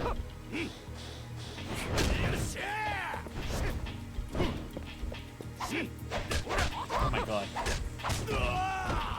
Enemies in this care way less about care way less about super armor than the normal game. But you're still down. You're still down. Because normally Saejima can hyper armor through everything and it just doesn't even fucking matter. Which you can still do somewhat in this, just not as much during the charge ups. He still definitely has it during the big attacks, but he seems to have none of it during the charge ups, which he does in the base game. I'm pretty sure we've discussed this before, but I've definitely forgotten if whatever the answer was before, or whether there was even a difference, or whether it's just they mean the same thing, but it changes between things. Did we ever decide, or I remember discussing this once before, but maybe it was like in a Discord or something, not in a stream. The difference between super armor and hyper armor? Because I know I absolutely use the terms interchangeably. Oh my god, Saejima can burst out of it faster. LOL! That does work against Sugiyuchi, nice. Ow. Because I definitely use the terms super armor and hyper armor interchangeably, and I think there is a technical difference. Of one's like either no or reduced damage and no knockback effects, but the other one's just no knockback effects or something. Or whether it just depends on the game. Okay, so Saejima can break out of grabs faster, which, given the size of it, makes a lot of sense. Okay, Tsugiuchi, I actually need you to do teleports more frequently, because that's when you're abusable for him. Because if you're teleporting, you can't knock me out of bullshit. Tsugiuchi, please. Tsugiuchi, please. Tsugiuchi, please. His attacks are faster than Saejima's, and he's not even letting me charge up. There we go!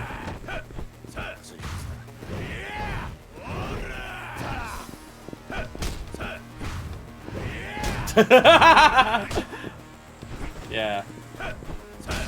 He has an easier time knocking Saejima out of the charge up, but he's incredibly susceptible to the hits once it happens. So the thing is, I can't really, like, you definitely do not have the fucking time on Kiryu to, get the charge-up attacks on Kiryu's back. So it just depends how effectively can we get those charge-ups while, Kiryu's trying to attack us, and once we let it loose, will it hit through Kiryu's, like, normal combos? I mean, he could also Tiger Drop the shit out of it, because, you know, he can do that as well. Can't tell if it's going to be easier or harder for Saejima.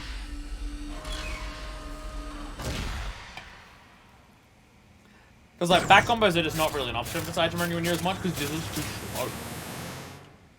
I mean, even if you don't do his normal, just say his normal combo, he only has 3 hits in his normal combo. Well, you have a knife, so this is... Ow! Once again, a fast character, so it's way harder.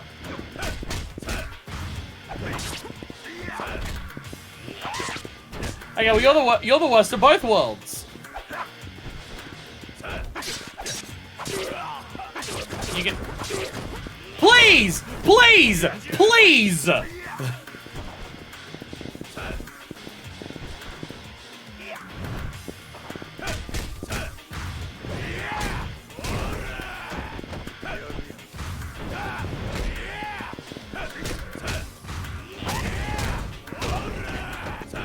Oh my god. Oh my god. That took like 3 actual combos landing to actually take him down.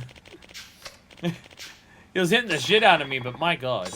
Oh, Saejima actually have an extra heat. Look at him. Look at how much heat he's getting compared to how little he had before. Oh my god. His output, his damage output is so fucked. He's so fucked. Again, look at the dude, and you can very easily understand why. But, holy crap. Holy crap. Again, I was mentioning it literally earlier the same stream, but I'll mention it again. The difference between the characters and what they can do is so good. Built like a brick shithouse, as they say. Well, that's the phrase that I like using. His fist hit like the bricks that he's as subtle as.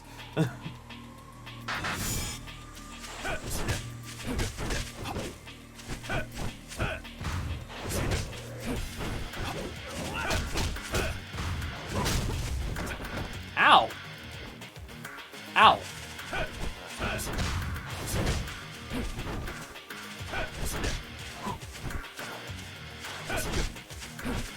The trade. I don't like the trade. I don't like the trade. I want out of this barter economy of kicks.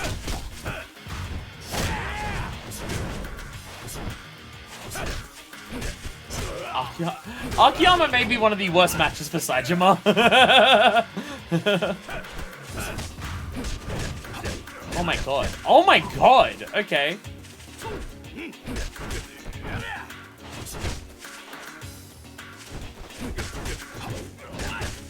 Akiyama's not really subtle to the charge attacks, because he can hit me out of them, which is fucking wild.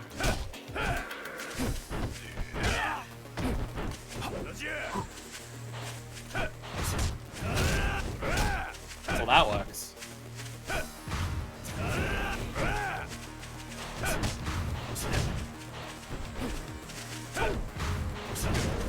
Oh my god.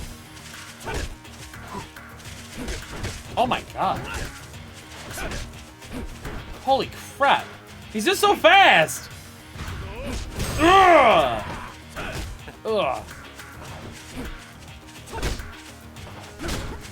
Stop.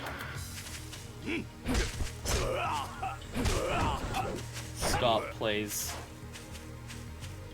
Akiyama, I need you to stop being so awesome and sexy for like a second. I'm trying to kick your ass!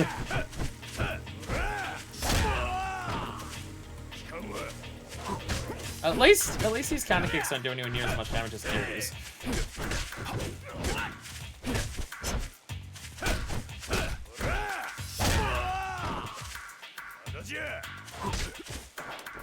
I wonder. It won't work, but...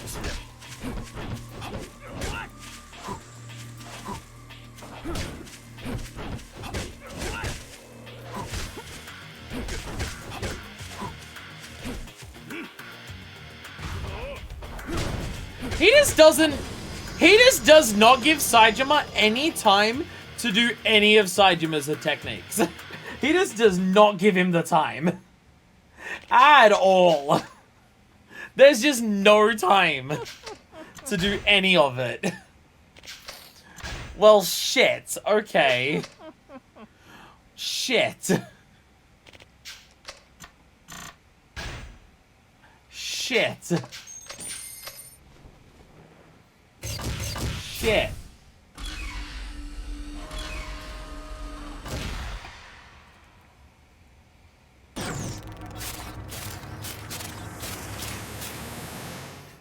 Today's stream may only be IF7 and maybe the ending of sub-stories and others and gangs and stuff like that will have to be another stream.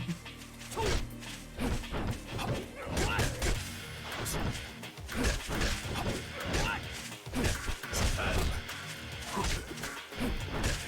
just don't have the time to do anything.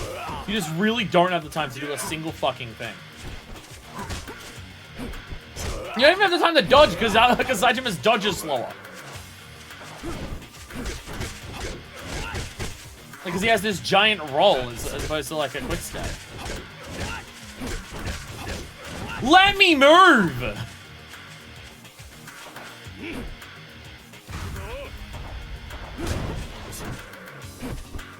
The spin might be better there, honestly.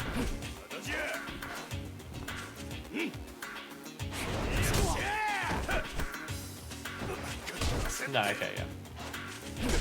I was like, Saijima's way bigger, so maybe it will work.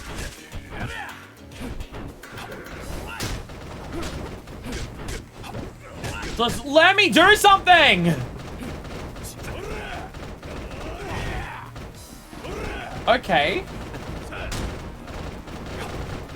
Okay, it works once. I just want to grab one of the bits of furniture. Let him move! Let me fucking move! Let me move!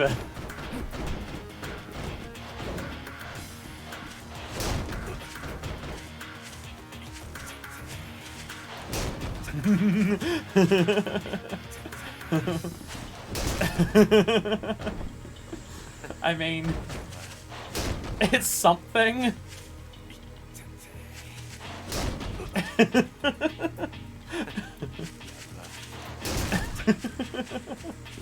I mean, it's technically something.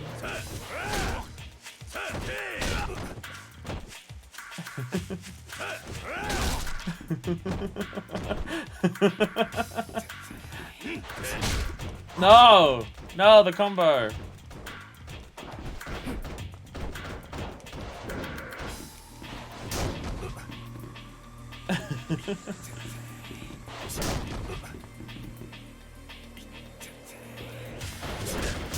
No, no, no, no, no, come on! Come on! Throw it at him! No, he dodged it. Come on! Are you fucking kidding me? Ah, how dare you? How dare you? I have this feeling that won't work anywhere near as well as on Kiryu. Especially as there's way less to grab for Kiryu's stage.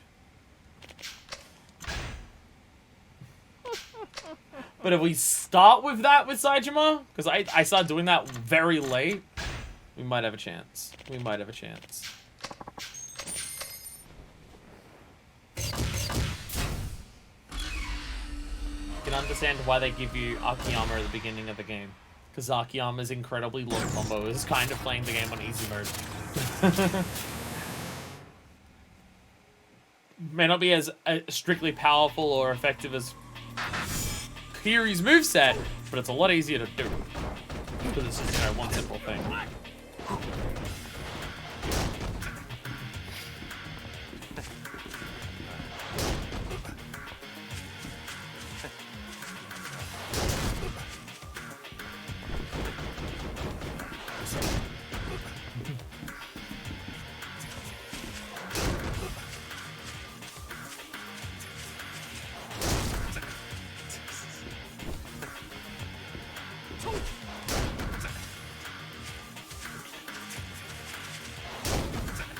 This may be lamer than the dodge tackle shit. This may be lamer than dodge tackle than the dodge tackle strategy that has worked for 2 games in a row.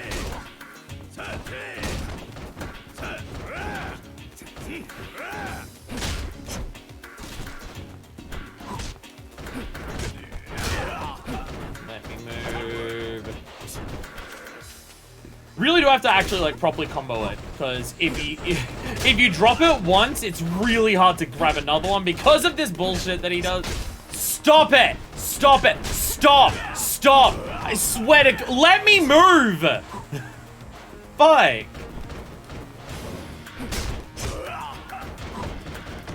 He just if he starts hitting you, you just can't move for like 30 fucking seconds. Because he just has so many combos to just hit you with.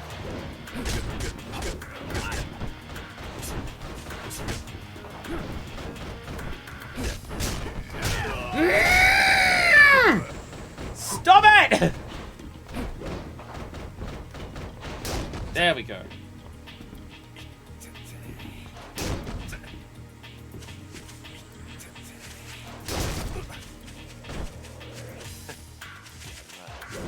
Oh my god, are you fucking kidding me? Are you fucking kidding me?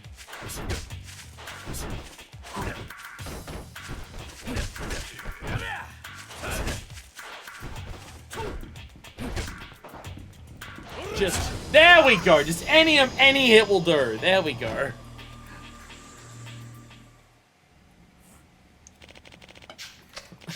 Lamest battle ever. Lamest battle ever. My god. My god. So Sajima's fucked against Kiryu. Sajima's fucked against Kiryu if Akiyama proves that much issue.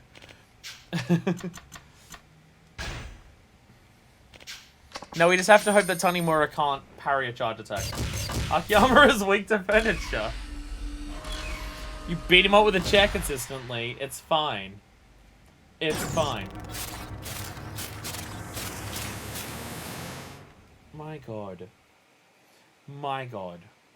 Alright.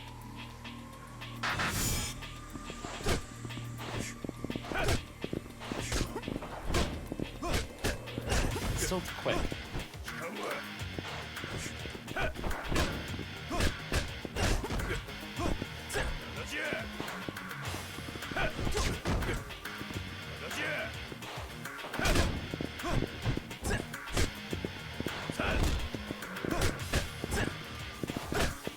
Sajima's startup for his attacks is just so slow, comparatively.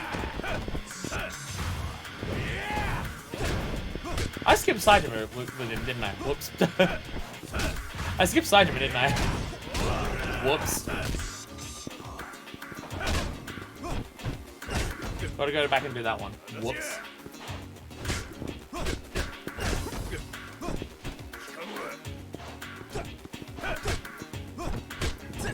Yeah. Yeah, the issue with player character fights is with Saejima is, well, Saejima's startup is way slower, so they can interrupt his giant beefy fucking hands way faster. Ugh! Okay. You didn't even aim at him for that, bro. You normally aim when you do that.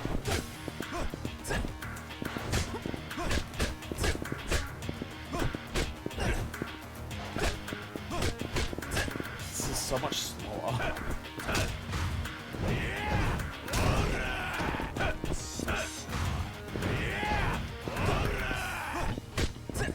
Normally his tracking on his charge attacks is way better than what it currently is. Also, realistically, it should be a single combo that Saitama has to land on Tanimura to kill him. Because realistically, it would take a single combo to put him in the fucking ground with this dude.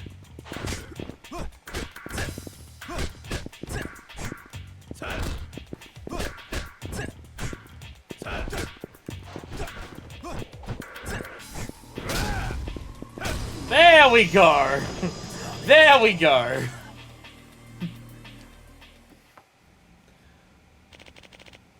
Yeah, Saitama has the slow wind up on his attack, so it's like, oh, yeah. Bit harder. Bit harder! Touch harder. That's a bit too close for comfort. At least it was the first attempt. At least it was the first attempt. Wasn't really any strategy in that one. He's not so difficult that you need, like, a super specific strategy like we have with, like, Akiyama or Kiryu, but, yeah. Alright. Now, how the fuck will two Saijamas against each other work? How the fuck will this work?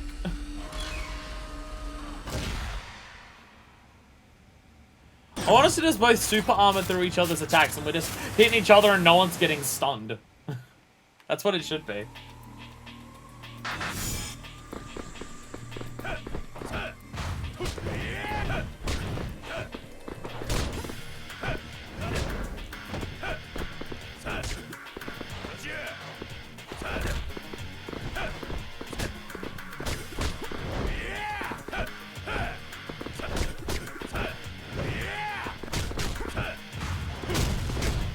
There we go.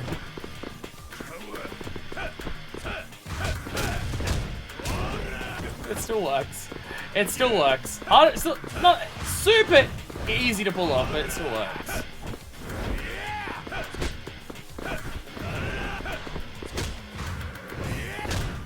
I don't think I've over-relied on this, because I don't know how I'm, like...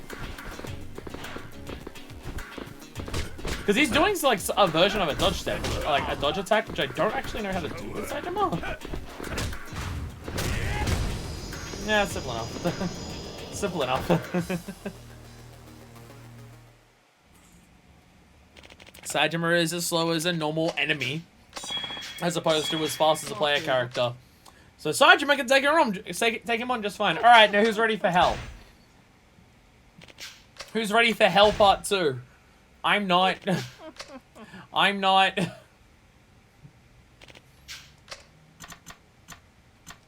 Oh dear God. Oh dear God. All we can hope is that Saitama can actually get a chance to charge attack. In theory, you can't do anything about it. Because we're not getting back combos. Saitama can't even, like, do a dodge to the side to get that. He's got a whole roll, which is way too slow, considering how close the timing has to be.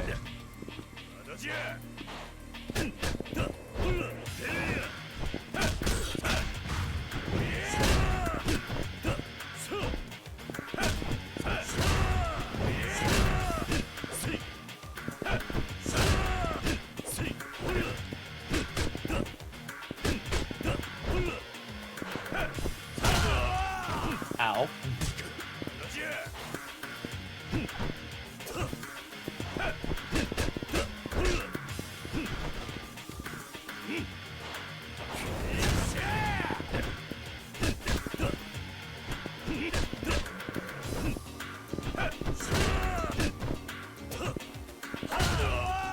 Fuck you.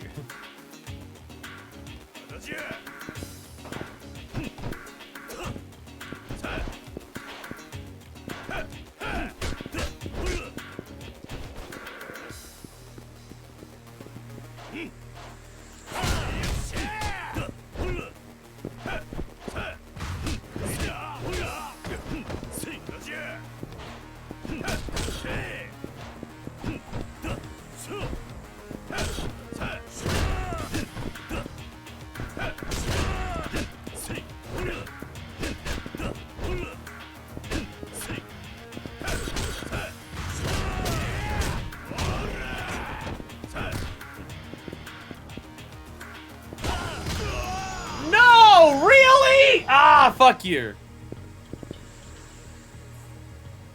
But yeah, Saitama does have enough just raw power and being able to hit through moves that he can do that much easier than Akiyama.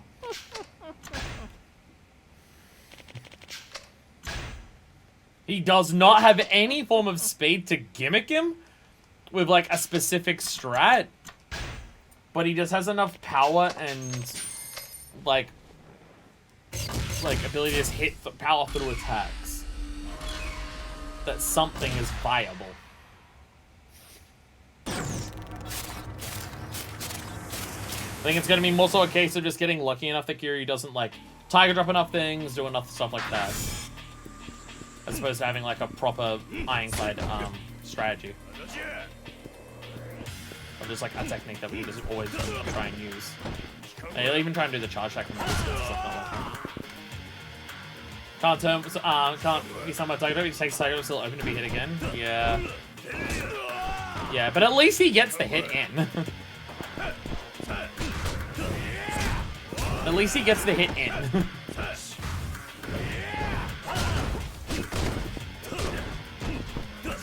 Yeah, now I'm just stuck in a wall again. Fuck.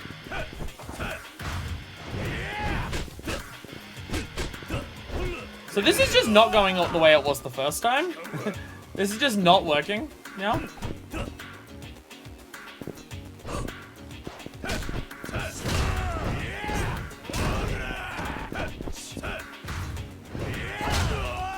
Ow.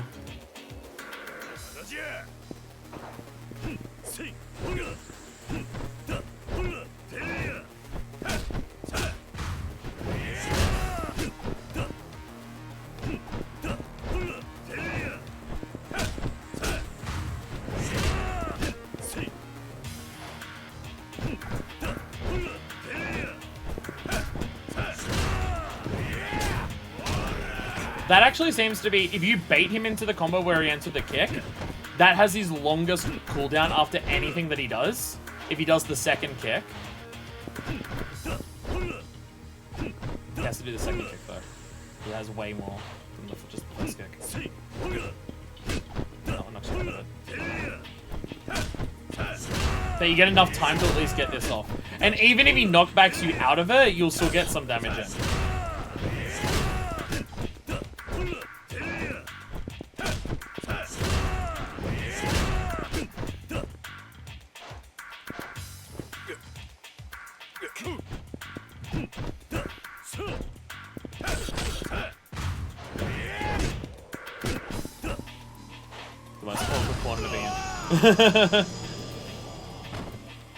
Yeah, we got Tiger Dropped and hit a lot at the start there. If we just wait, maybe if we just wait for Kiryu to just do the double kick one. Like, you don't get the full thing off much, but his response to that seems to only ever be knockback. Which you will trade for more damage than he will on the knockback on that. Though towards the end, he seems to be knockbacking two separate sections of it, so that might drain health faster than what hits we do get in on the triple charge actually do. But it seems like getting him with some hits, like, he has enough cooldown, he has enough recovery on the double kick that Saitama can actually at least get to the point where he can start charging the attacks. That Kiryu doesn't have an option to, like, do anything else other than try to knock back you out of it.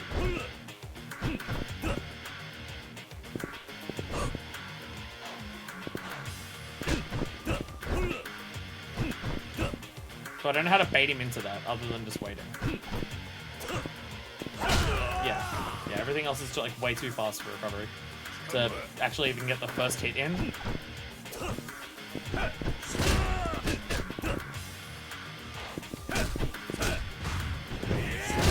You might be able to, but it's, like, inconsistent.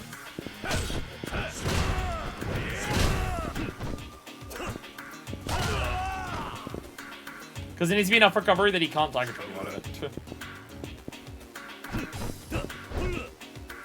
Now he's just not doing the double kick. Again, I swear, learning AI. I swear he's a learning AI. If you get something that hits him a couple times, he just refuses to let something hit him multiple times in a row, even if it's between fights. Because now he's just not doing the double kick. He was doing the double kick shitloads before, and then he realized I was doing something to actually counter that, so now he's just not doing it. Now he's just not doing it. I swear to God, he's a learning AI. Every time this happens. I had a strategy, and then again, he changed it so it just doesn't fucking work. He's just not doing it now. He's just not doing it. Are you fucking kidding me? He just won't do the second kick. He just refuses to do it. What the fuck? Again, does the game fucking know?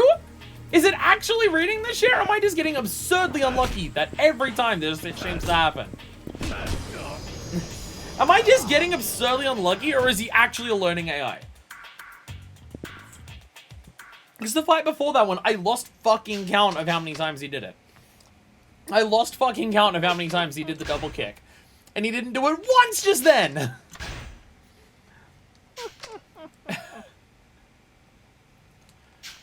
It just seems to be an element that he has that no other fight has, where he will adapt to you on the fly, even persisting between fights. I swear none of the others did that.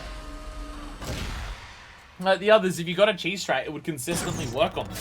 Even if maybe the cheese strat was a bit tight or anything. But he seems to actively adapt to it. Which would make sense for Kiryu's personality and everything like that to adapt, because that's like... Because Kiryu's adaptability is a big part of his strength as well. He's refusing. He's refusing to do the double kick. He just doesn't do it. He just doesn't fucking do it now. Are you fucking kidding me? Can the game hear me talk? Can the game hear me say get the double kicks and that's our plan? There we go. So he takes a good chunk if you actually get that off there. I just don't know if it's safe enough on anything else that he does. If he does the uppercut, it can be. If he does the hook, it's definitely not, because he definitely recovers fast enough to tiger drop you on the hook. But even the single kick, I don't think... Like, if he does the hook, it's not safe. Okay, well, if he breaks you out on the uppercut, it probably isn't safe. Okay, I apparently wasn't fast enough on that one. Whoops. Yeah, on a single kick, it's not safe either. Uppercut might be a little safe. Double kick is relatively safe.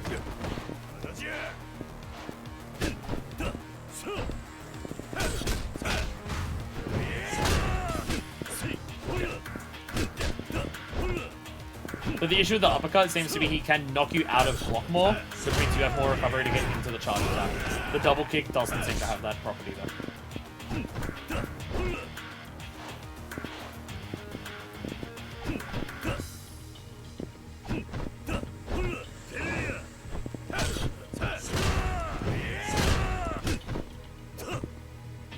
And the hook's completely unsafe. Because the recovery on the hook is just so fast.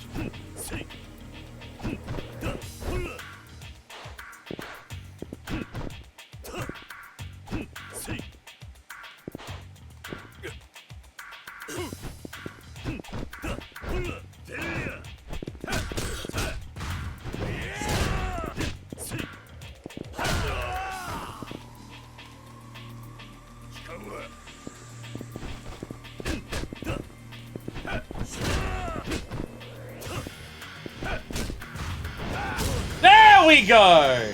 There we go! There we go! Woo! Woo! Kiryu's moves are starting to appear in my memory. You learn the essence of knockdown and the essence of head press. And heat gauge capacity increased. Hey. Hey, definitely not as hard with Saejima. Definitely not as hard with Saejima. Akiyama, if I had to beat Akiyama without furniture, that I don't know how I'd do, but whew. Oh boy, alright. Knockdown, enemy to wipe out nearby enemies. I've never gotten that to work. I've never gotten this to work. Grabbed enemy near 3 enemies when health is flashing. Makes sense, he gets a health flashing one. Oh, the head press is the enemy rising to the feet. Oh, that's a good one for Saejima. Oh, that's a good one for Saejima, because Saejima has a lot of attacks that knock down the enemy, because, you know, he's a giant fucking human being. So he has a lot of those. Hopefully Tanimura can cheese out Kiryu and any other problem enemies for Tanimura with the parry. The issue is just that, other than the parry and essence of combos, Tanimura doesn't really have as many effective cheese strats from what I can tell. And we don't have access to essence of combos. So it's either going to be heavily relying on parry, or just getting back combos on enemies enough that he can just do his full normal combo. Because his full normal combo is still a long combo and relatively damaging. With the upgrade that we got on his combo, to give it that 5th hit. That 5th hit into a strong attack is still pretty strong. Tanimura! Oh boy. Oh boy. This is quite the going. Again, this is a lot harder than I thought it would be. A lot harder than I thought it would be to do this. I mean, I expected it to be hard, but like, it is kicking my ass. Alright. Double check to see if we got his last skill. I don't think we did. Thank you for reminding me. We did not! Yeah, Azure Dragon Spirit. It was the Azure Dragon Spirit was the same ability that Tanimura had. There we go. There we go. Everyone's all of their abilities. There we go. Now we have everyone's abilities. Now we have everyone's abilities. It was the same thing for Tanimura and Dakiyama. Just the Azure Dragon Spirit that I decided not to get for both of them. What does it actually do? Yeah, it's just survive. It's survive if you're in heat mode. Yeah.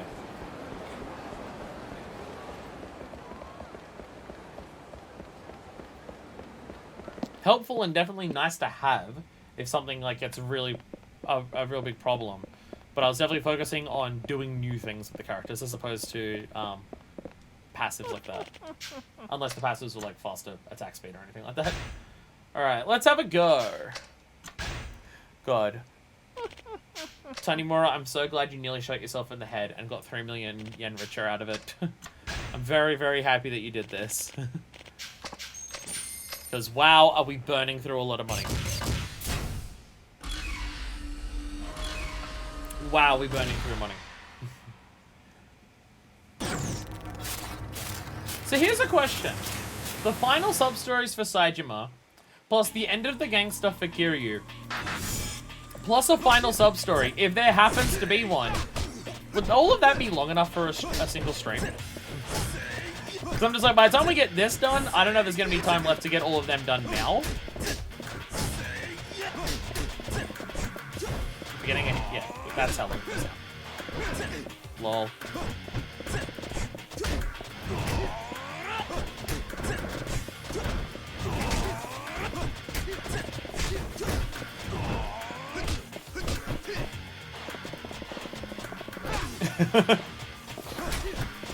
Didn't quite work out.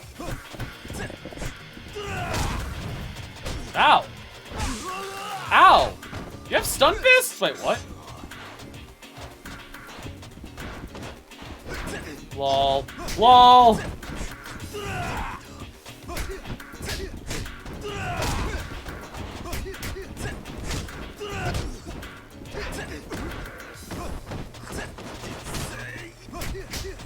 Furniture just flying everywhere. LOL. Yeah, even here you can see that it's just like Tanimura's damage output is just way lower than others. Like this is just this dude, and like he takes a lot of beating up. Not hard, but he takes way more hits and way more combos to actually get through people because he's just nowhere near as physically strong. Again, essence of combos is really his thing, so not having access to that is like, ugh. I mean, his thing is obviously the parry, not essence of combos, but for damage output, being able to get a heat move on just a basic combo is definitely his strength. Like, that's where a lot of his damage output comes from. And it's relatively easy for him to get heat because the parries give you free heat and shit. So without that, the parry them into a wall and stuff is going to need to be used a lot more effectively. Fortunately, his parry is godlike, but you know.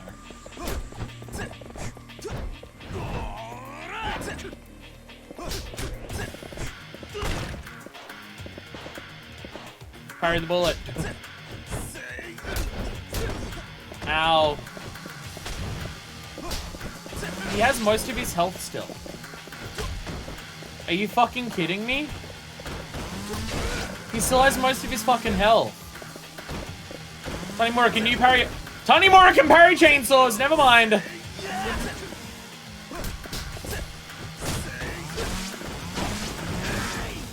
Tanimura can parry chainsaws. Oh, his gimmick is that he swaps between the two. Oh, he's swapping between the two. Ow. Can you not? I'll be honest, I've never tried, but it's possible I could. I've never tried.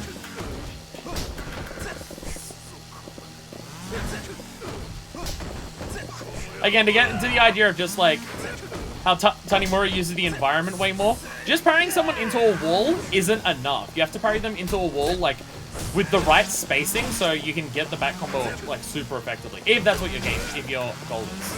If your goal is to parry them like into something so you can get the combo easier, like you have to parry them into a wall correctly. Like it's not just if they hit a wall, it's free.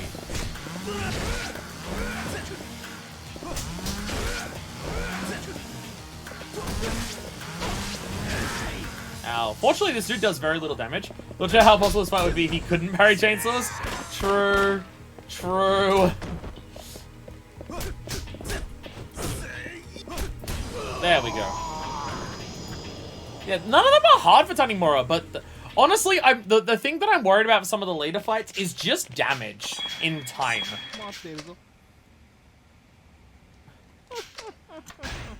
Like, Tanimura getting enough damage in to kill some of these people in time is going to be the hard thing. Honestly, that's the thing I'm worried about with Kiryu. Even if he consistently gets, like, big combos on Kiryu, he has to do so much damage to Kiryu in the amount of time that he's given. So, yeah.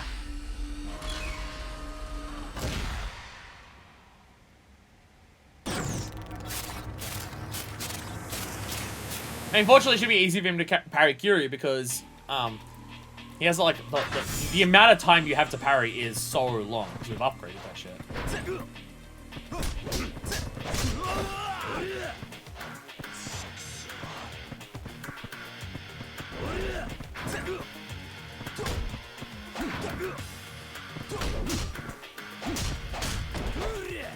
Saito, you suck. Saito, you suck.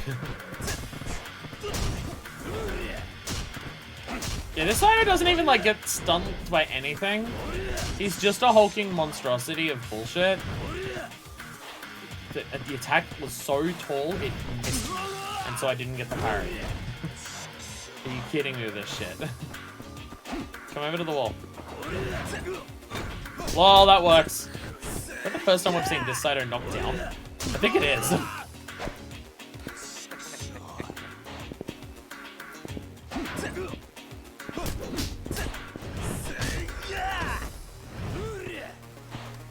Again, damage output is going to be a problem for Tanimura, I can already feel it.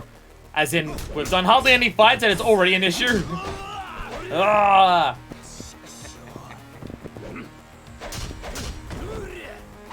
His attacks are so tall they're missing me for parry, so they're outlasting my parry window. Fucking... What kind of strength is that? Yeah, my secret technique is that I'm so tall that I miss with my attacks. What?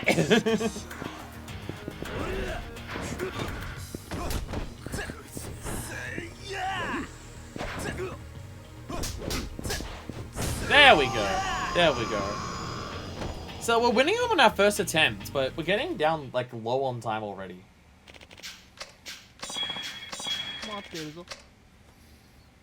Yeah, to get the parry to like hit them into the wall, to get the best use out of it, you have to be like this really specific distance away from it. Because if you're too close, then you're gonna like not hit them in the back as they bounce off the wall, and if you're too far away, they won't hit the wall at all.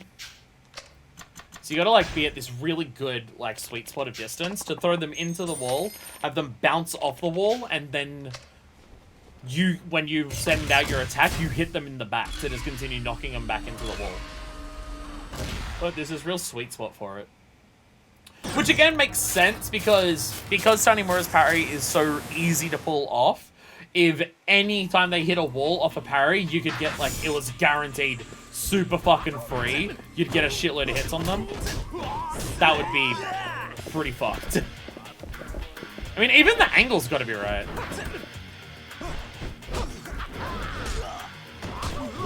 Which I'm not demonstrating well here.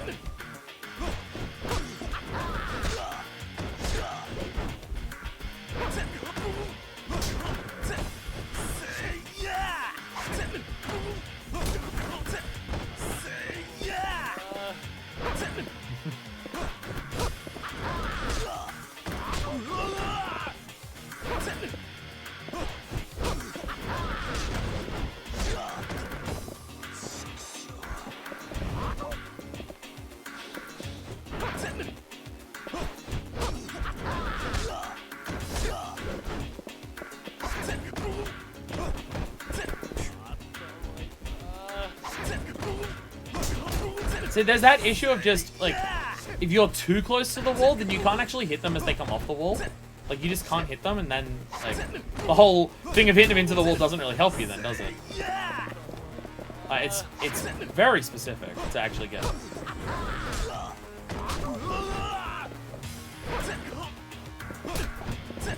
Which, like, in a normal fight, it's like, whatever, right? It's, you avoid damage, any damage you do to them is kind of bonus, right?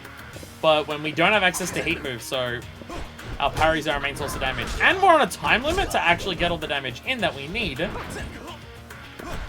makes it a little rough. Honestly, I don't even... I feel like anything I try here is just not working. Like the, getting the wall bounce combo off parry. It just feels like it's not working. There we go. Still would have liked more off of it, but, you know.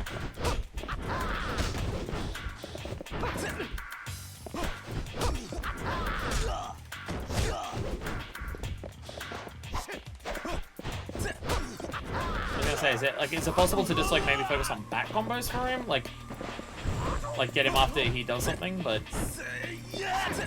I don't think so.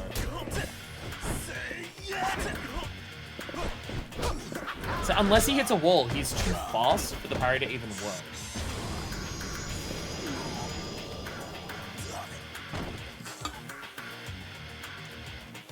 Also, I think that's one thing that is a slight misstep with how they designed Tanimura. I do think Tanimura needs to be able to attack after getting a parry a little bit faster. I'm not saying it needs to be, like, guaranteed. If you get a parry, you can immediately punch their back, like, guaranteed. It's just true all the time. But it does feel like on most enemies, if you parry them, Tanimura is too slow to hit them back. Like, regardless of the circumstance. Like, either that or the wall bounce thing is a little more consistent.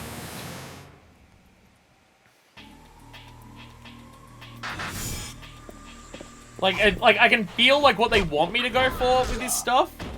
And I like it. I like it a lot, but it's just... It just feels a bit iffy. Like, it doesn't, like, it's not... Like, because trying to get the combo on someone after they bounce off a wall just has this, like, awkward feeling of inconsistency to it. Because sometimes it does feel like your attacks will go through them. Or, like, you can get maybe one hit in before they land on the floor, and there's no, like...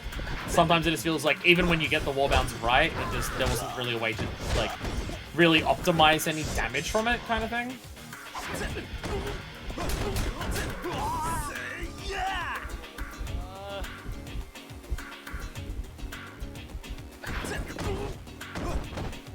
Like that, where it's just, like, Tanimura's attacks are just too slow, that the dude's mostly on the ground by the time he comes back up, and I'm just like, okay. And even then, like, I got 2 attacks and then I couldn't get the rest of it in. Like, he just needs to be able to attack after a parry a little bit faster. Like, not much, but, like, enough that it's, like... Because, like, you can tell they want you to lean into it kind of thing, but...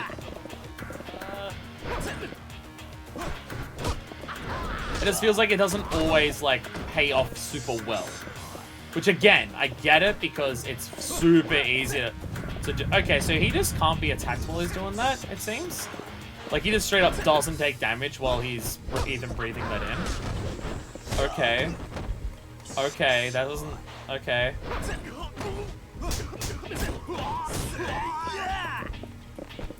It's just gonna be harder than a mod. This way.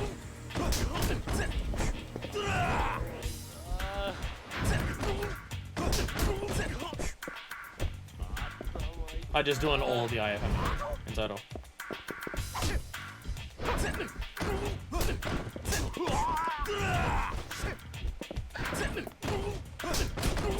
There we go.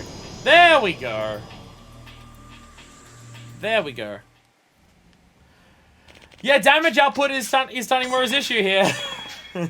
Damage output is definitely his hardest thing to manage here.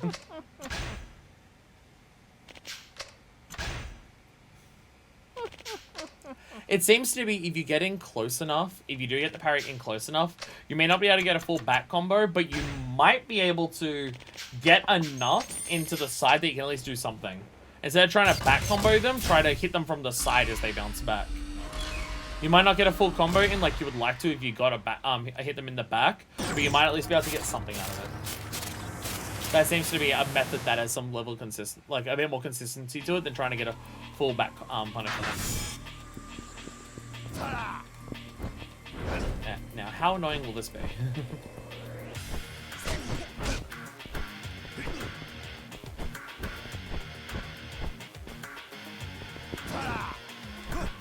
So I don't know if he can be parried. I don't know if he can be parried. He's hitting through my parry stance.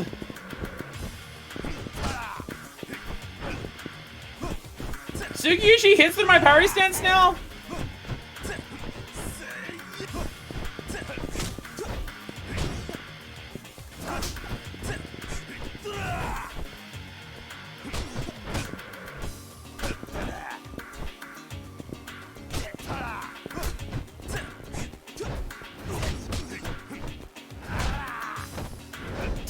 Sugiyuchi just hits through parry stance. Like, he's seemingly not even affected by it.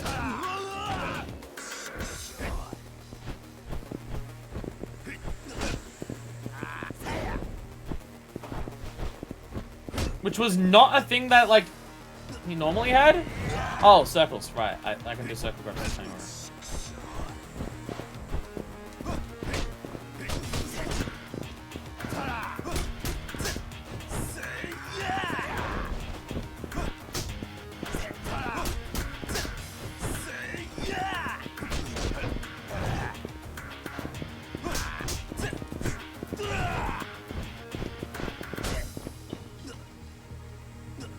Circles. The circle ones. So the prompt says X, and I'm just like so worried about the grabs that I press it immediately without actually thinking, oh yeah. Yeah, he just can't be parried. That's a real dick move. Hey, this was like the final boss of the parry character. He now can't be parried. He's like the one IF7 fight who can't be parried. Fuck you. Fuck you. Just...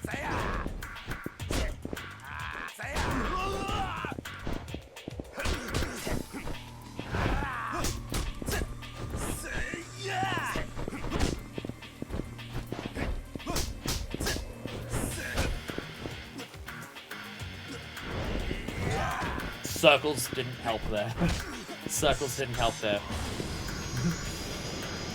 Sugiyushi's grab is still too strong for circles. Tanimura, don't ragdoll, no! He seems to be very susceptible. Well, not very, but he seems to be more susceptible to back combos. But, like, of just dodging.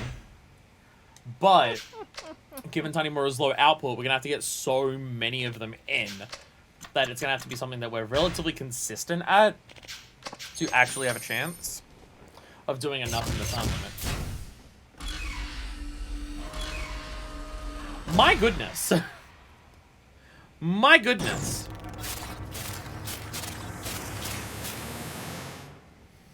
And like, this is the character that was the boss fight for Tanimura too.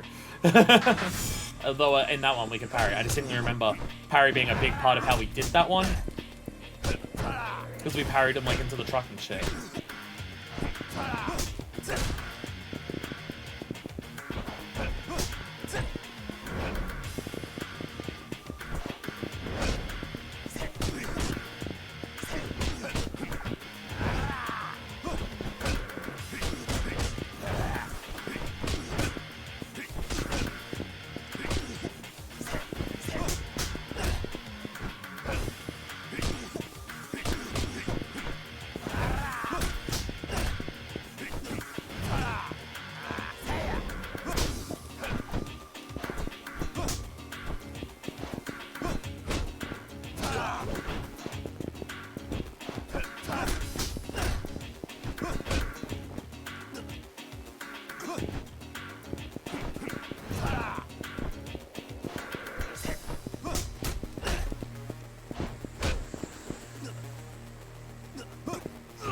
Yeah! Finally!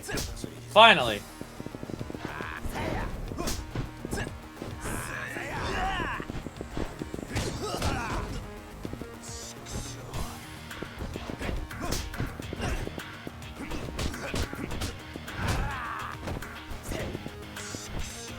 Yeah, Tsukishi's properties hit through guards so much. He hits through parry and like re-guard becomes way harder. Or like, oh, it just seems seemingly outright impossible on certain attacks. Oh my god.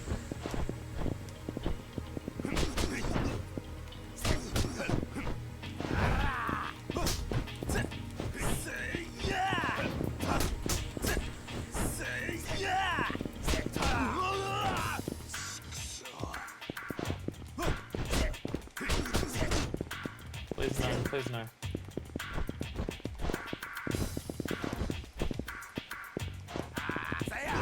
Camera, please.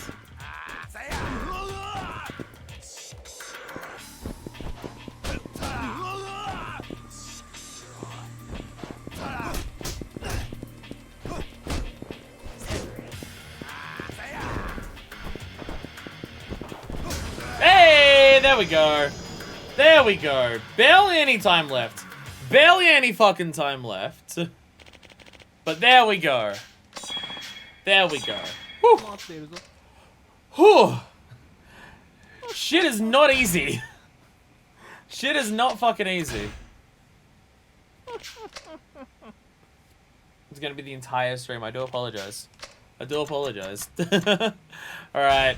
How the fuck will Majima go? This is either going to be very easy for parries because we're in the chained arena, so there's a lot of things to do it. Or we're not going to be able to parry that and this is going to be hell. Or maybe we'll parry him into the chains and get like one attack on him in it. Just won't be a lot more left to do a shitload of him. That could also be a thing.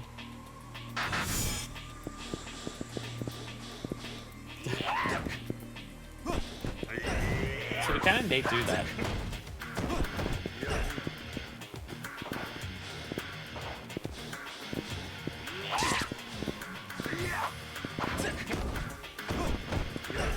Just cannot seem to actually get a hit on him even when he hits the wall.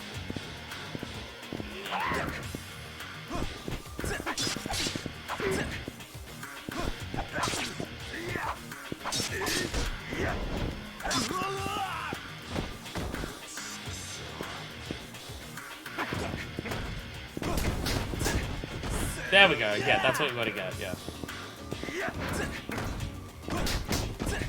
Yeah. So it's just sometimes it works, sometimes it doesn't. Like sometimes you get the like sometimes your fist just will make the hit, and sometimes they won't.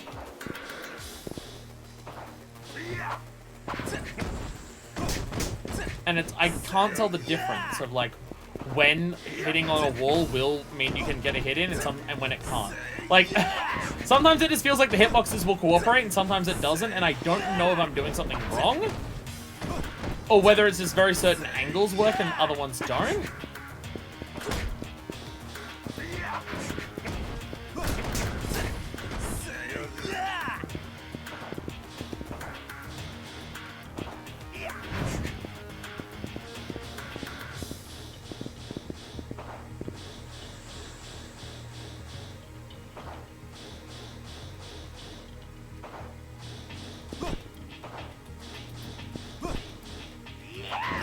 You've literally been invincible for like 20 seconds. Like, as in not even on the fucking screen. Hittable. Majima, please.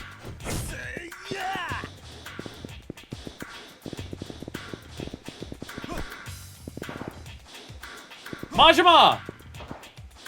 There's a time limit, dude!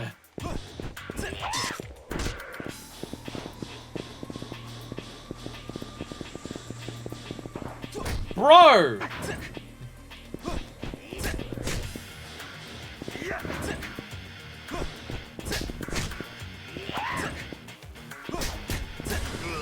Oh, no fucking way! Holy crap!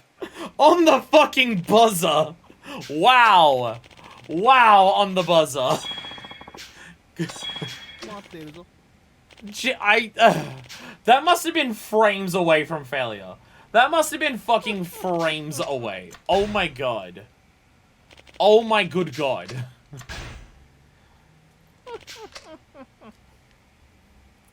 You know, parrying the back combos may just work on Saitama, considering how much slower Saitama is.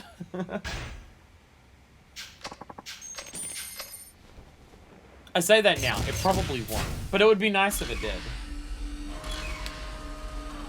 Now we know for Akiyama, if the parry technique doesn't work, he is weak to furniture. I don't know if the attack would work, because I don't know if I don't know if Tanimura would have the same chair attack, but still.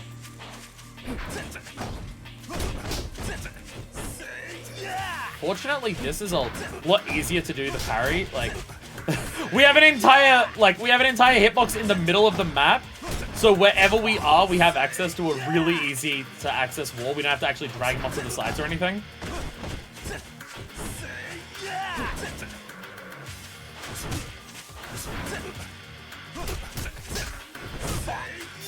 Tanimura is fast enough to actually get to actually do the back combo normally, maybe?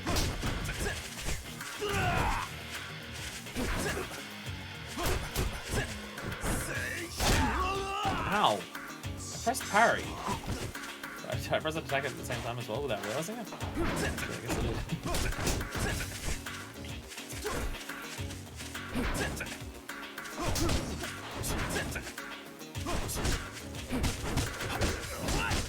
Ow.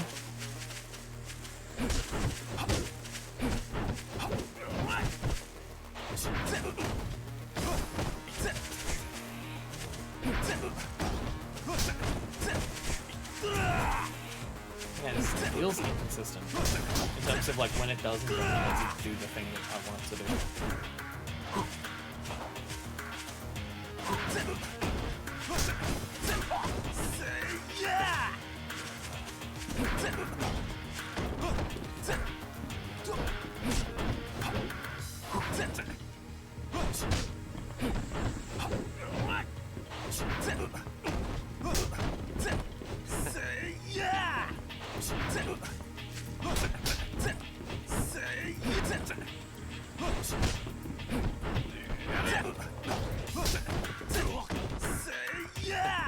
His weakness.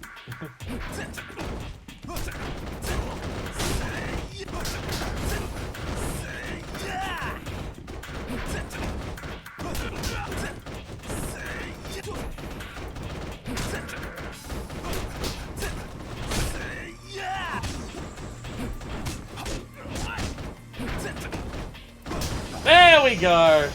There we go. If Tanimura's damage output was any less, these would be fucking impossible, I swear. He has like just enough damage output to get him in time. Which is what makes him so scary for Kiryu. Because he's gonna have to drain, like, so much of Kiryu's health. Again, we can dodge Kiryu's attack, maybe hit him in the back without relying on the parry. If the parry doesn't work, we did learn that with Akiyama. Kiryu is a bit more susceptible to that than basically anything else.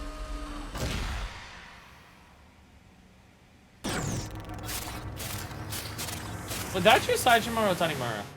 I think I skipped Tanimura. I think I skipped Saitama again, didn't I? I did! Whoops! Actually, why am I skipping Saitama?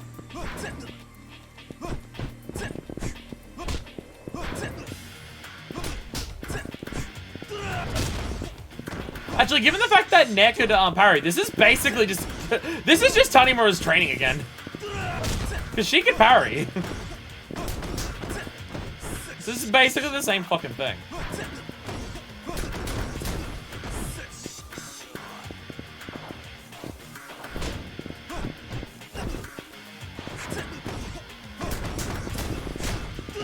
Jesus.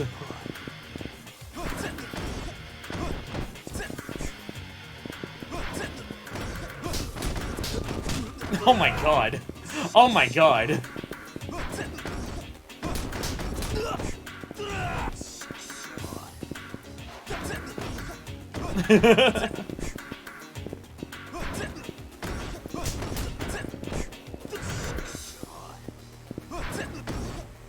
I guess it's about time something like this did exist in this game. Because Yakuza 4 is, like, overall much easier than a lot of the other Yakuza games. Which they probably did to make up for the fact that you're swapping between characters all the time.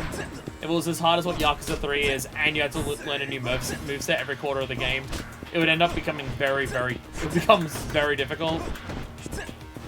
So they probably made it easier to make up for the fact that you're swapping characters all the time. But given that this game's been a lot easier, you know, at least towards the end, we got a bunch of challenging fights for us.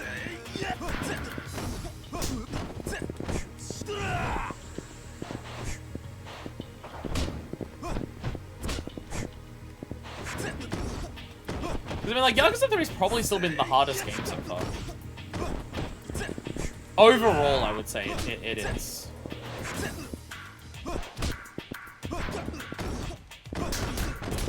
Because, like, any of the hardest parts of the other games have come from different things. But Yakuza 3's is the main one where it's what the enemies are like. In terms of their movesets and how you get around them, that it's been the hardest. Hey! Because, like, Yakuza 1's... The main difficulty of Yakuza 1... Well, I guess Yakuza 1 has difficult fights because the enemies are bullshit. Because they use Yakuza 1 design as opposed to redesigning them for not 2005. But, like, the biggest difficulty about that is just how much fucking health some of the enemies have. Which is why Tiger Drop is so busted in that game. Yakuza 0's main difficulty comes from the fact that if you're not in heat mode, you're slower. Kiwami 2's biggest difficulty comes from the physics not working and the fact that Kiryu is a small moveset. Where Yakuza 3's difficulty comes from the fact that the enemies are just harder. The enemies are just harder. They don't take your bullshit anywhere near as frequently and they can punish you for things more frequently. So that's like the main reason why Yakuza 3's been harder. Whereas there's been no real parts of this other than like certain enemies have specific things that are annoying to get past, like Saito. Just having, like, a lot of blocks, and then just having these long combos that will just stun or status you. Heat in general works so differently in Zero compared to literally every other game in the series. It's so strange. I think it's meant to represent the fact that, like, Kiryu is nowhere near as, like, technically skilled in that game in the others. So, like, Kiryu can't be at full blast all the time because he just isn't experienced enough. But yeah, Heat in Zero is fucking weird. Like, it is weird that they made it so different in that. Considering every game since then, it's been the same system of you have an amount until you're in heat mode where you can do heat attacks, and then you've got pips past that you just upgrade over time. And specifically, Kiryu has the ability to have, like, red heat, so certain moves require him to have way more heat compared to others.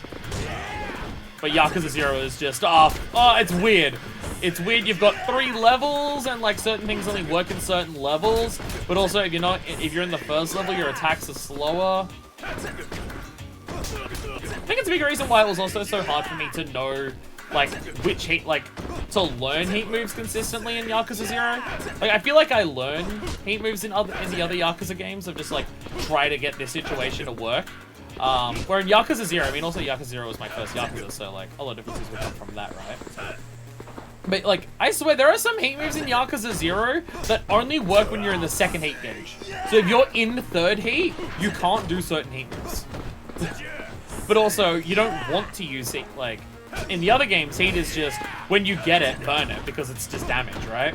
Where in 0, it's just, well, if you have heat, it's a decision between a big burst of damage at once, or, like, having a better moveset. Which, like, from a design perspective, makes sense, so, like, if you want to make your game challenging and stuff like that, and encourage, like, people making decisions and shit.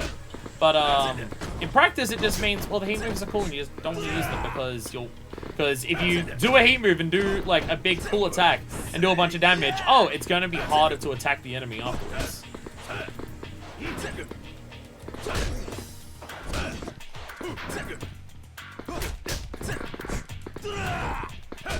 I honestly thought Sajima would be way more susceptible to parries than what he is, and it's very fucking concerning that he isn't.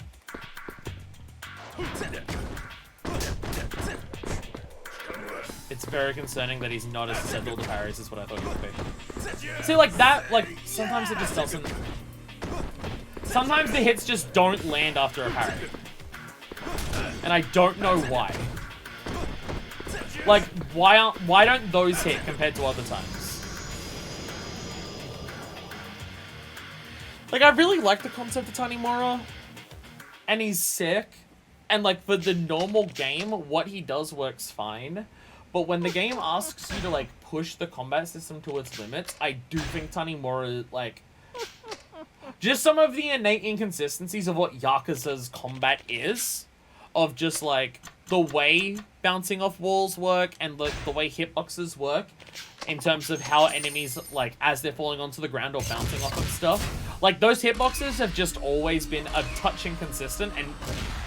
I mean, they're probably not inconsistent in terms of them changing, but they feel inconsistent. Because, like, when enemies are bouncing off something or starting to fall to the ground, what part of their body counts as hitboxes seems to fucking change. So it's like, okay, I can throw them off, and it's like, okay, I throw them, they hit the wall, and they start falling to the ground. Let me punch them. Okay, this time I got them, and I hit them twice, and they flew away. Okay, this time I threw them into the wall, and I hit them, and okay, well, I got them a full back combo. And this time, okay, I threw them into the wall, and like all of my fists just went directly through them. And I don't know what the difference is between when that does and doesn't work. Like, why didn't that one work, but other times it does? Like, why isn't that working now? Because that was working before. Or it does work sometimes, and then other times it doesn't.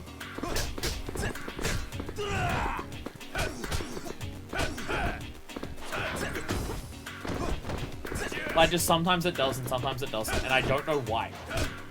And I don't know why. Like, that time it got him. That time it chipped him, right? And that time it did too. What was different then? Like, and I have no idea. Getting into the corner is still the best, but we don't always have that option, do we?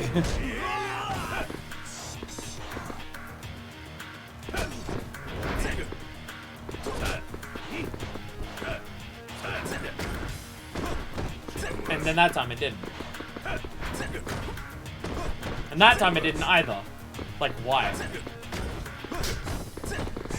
Like, that time I got one hit in. And that time I get no hits in.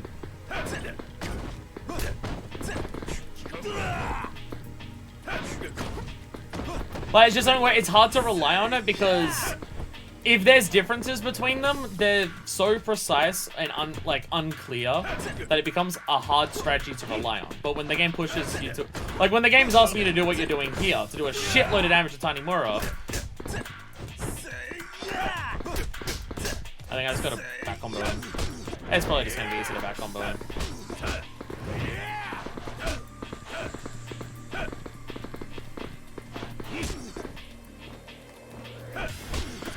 Might just have to back combo Sajima. Like, just dodge and hit him in the back. Hey, Yaze? Heisey? I have no idea how to pronounce that, but welcome to the stream. I'm trying to beat up a tiger with a tortoise. It's not going Crash Out. It's not going Crash Out, but I'm trying my best. But I am trying my best. Yeah, I think the idea is just to dodge him and punch him in the back. The parries just don't seem to be working. Not with the amount of damage that we need to do and the amount of time that we need to do it in. So it is. Dodgy's relatively slow attacks, and while he's still going on the relatively slow attacks, just get a full combo on his back. Probably going to be easier to do that than anything else.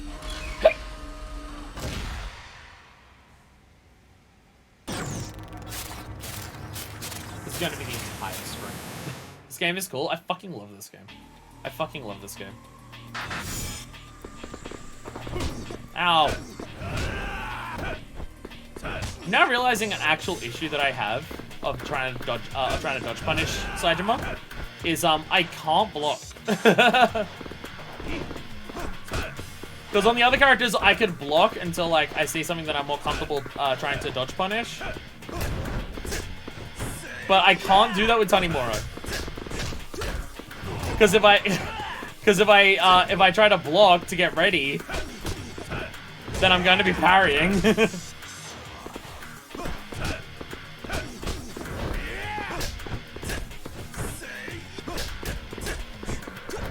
What if we just try and power him? What if we just try and power through him?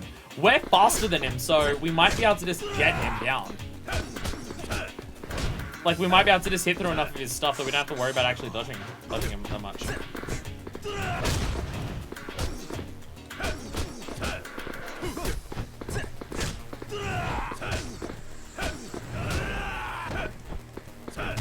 It means we take a lot of hits, but, you know, it's fine.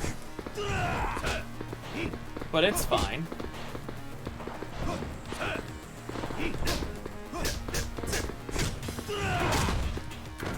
If I knew a way to get that consistent, where you do the dodge attack into them, but you end up in the perfect position to attack them from behind, I'd break the game in half instantly.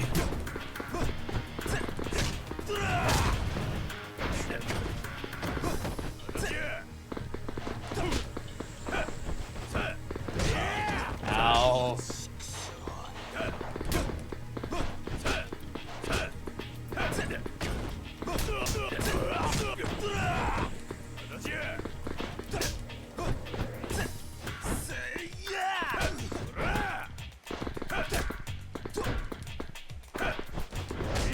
Oh, Jesus. Hey, there it is. There it is. Yeah, Saijima is so slow that the parry technique doesn't really work as well on him. But just beating the crap out of him does. Alright. Alright. One left for Tanimura, and then it's only Kiryu left. And hopefully Kiryu is just so strong that everyone except for Kiryu will be a pushover. We fucking hope. Maybe not. Maybe still not. I was about to say maybe not Saito. Saito's been not a massive issue. He's just kind of annoying. The Akiyama might still be an issue for Kiryu. This is Akiyama's speed.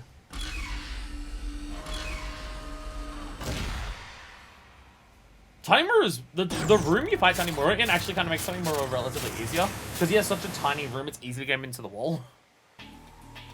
All right. Welcome to hell! Welcome to hell. How parryable are you, Kiryu?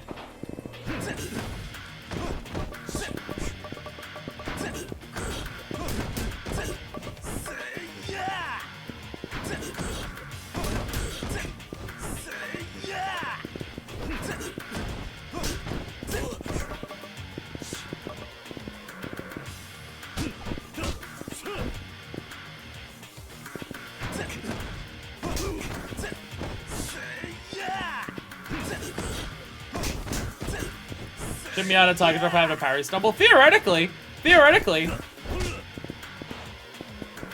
Though he was able to, okay, yeah, I'm still mashing out of that.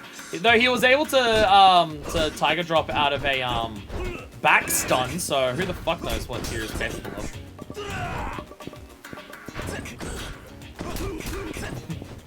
The awkward walls in this room are helping me this time. So sometimes it just doesn't hit.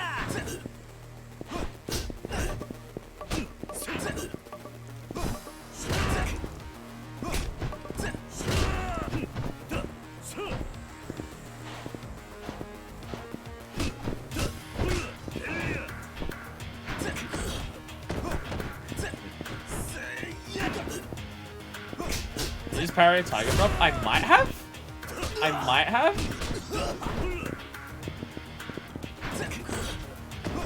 Which is confusing how that works, because tiger drop should come out so fast that I wouldn't be able to go from me attacking into a tiger, into a parry state.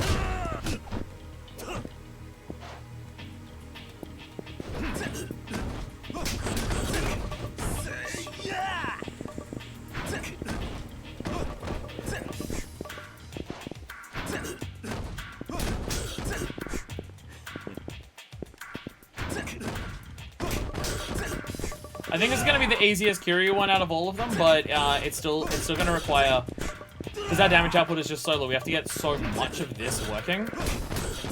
He seems to be way easier to hit off of a wall bounce than a lot of other characters we've been dealing with Tanimura. But we need so many of them.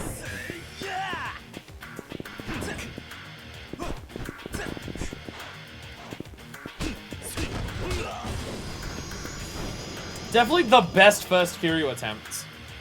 Yeah, Kiryu, yeah. We just need a shitload of them, but he seems to be more susceptible to the parry wall bounce than, honestly, most characters that we fought with Tanimura.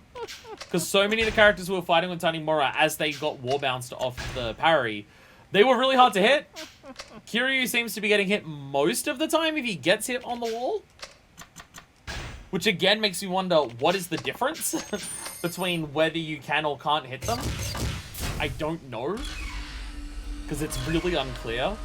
Because it's just a hitbox thing. Sometimes, like, because sometimes it looks like your fist go right through it and it will just not work on a falling enemy. Sometimes it looks like the enemy's halfway to the ground and your fist missed them, but the hitbox connects and brings them back up to get the rest of the hits in. So it's a bit confusing. It also helps that Kiryu's AI is so aggressive that we don't have to wait for long to get the parry. and it's not like a case of just, I've got a parry and then just go, oh shit, is he gonna time me out? If I just start parry stance, he's likely going to attack me pretty fucking quickly. But the biggest issue is that he's attacking so quickly sometimes that I can't get ready for the parry stance again after I just finished my combo on him.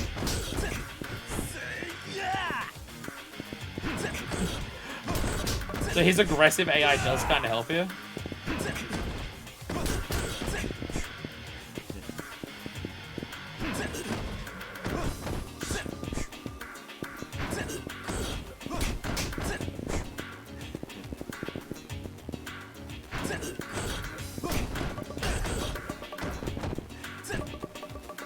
Wow, that actually didn't hit him. Okay.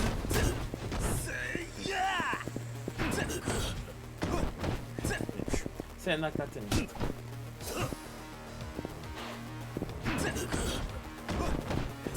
So now it's just not connecting.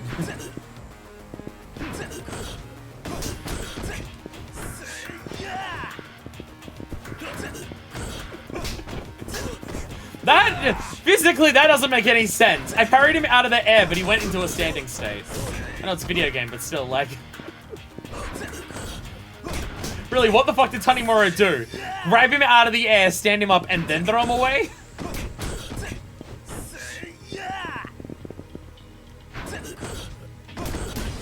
Well, that was a fucking simple Kiryu! Tanimura, a very good counter to Kiryu. Holy crap. Holy crap, that was one of the easier ones for Tanimura. I feel like I took some of Kiryu-san's moves. Essence of hurling and essence of reversal. Hell yeah. Essence of reversal, which one's that? Is that off a parry? If that's the heat move off a parry. Tanimura might actually already have that. Oh, knocked down. Well, we're knocked down. That's the one I think I've never gotten working. Okay, okay. These are ones that make sense for Tanimura to have. While you're knocked down, take them off guard. By hitting them in the shins, exploiting a weakness. And while they're grabbed onto the back of you, maybe you can exploit them. Okay. They're specific ones for Tanimura, but they are ones that make sense for Tanimura to have. Because they're about exploiting weaknesses or anything like that. None of them are power moves. Which, again, makes sense for Tanimura. Makes sense for Tanimura. All right, one left. One left. It's taking a lot longer than I thought it would.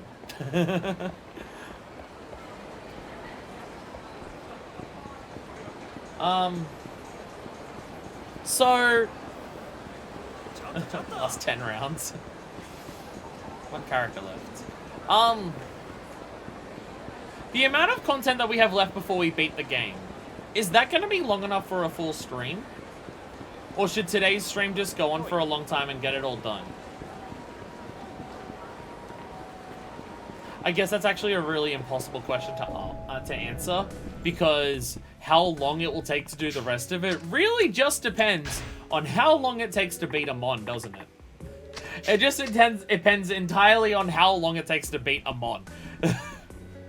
Because beating a mon could be a first attempt thing and it takes 10 minutes. Beating a mon could be an hour. So it's kind of really impossible to answer that in any capacity that makes any kind of fucking sense. So that's a very difficult question to answer, isn't it? Shit.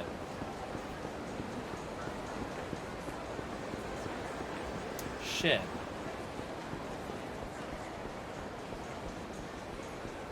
I think I'll save it for another stream, because by the time we finish Curious, it's gonna be like 4 hours for this stream.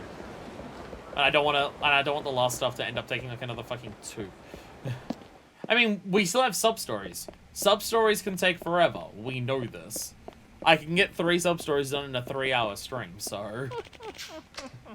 So, I guess there'll be yet another stream after this one, before the end of the game. I mean, I didn't realize at the start of this that we're going to be doing all of the characters with, like, all the fights with all the characters, because I didn't realize that was a thing, but, you know, it's fine. At least play it safe, it's been a long one, we can do stuff like Coliseum to cut it out. Yeah, true.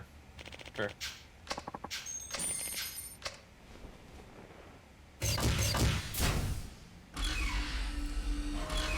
I'd say I could do the finale in it at the same time, but given that the finale will have, like, all the content that's in it, plus all the credits, plus me rambling about the game for 2 hours, it's gonna be long, no matter how long the finale is.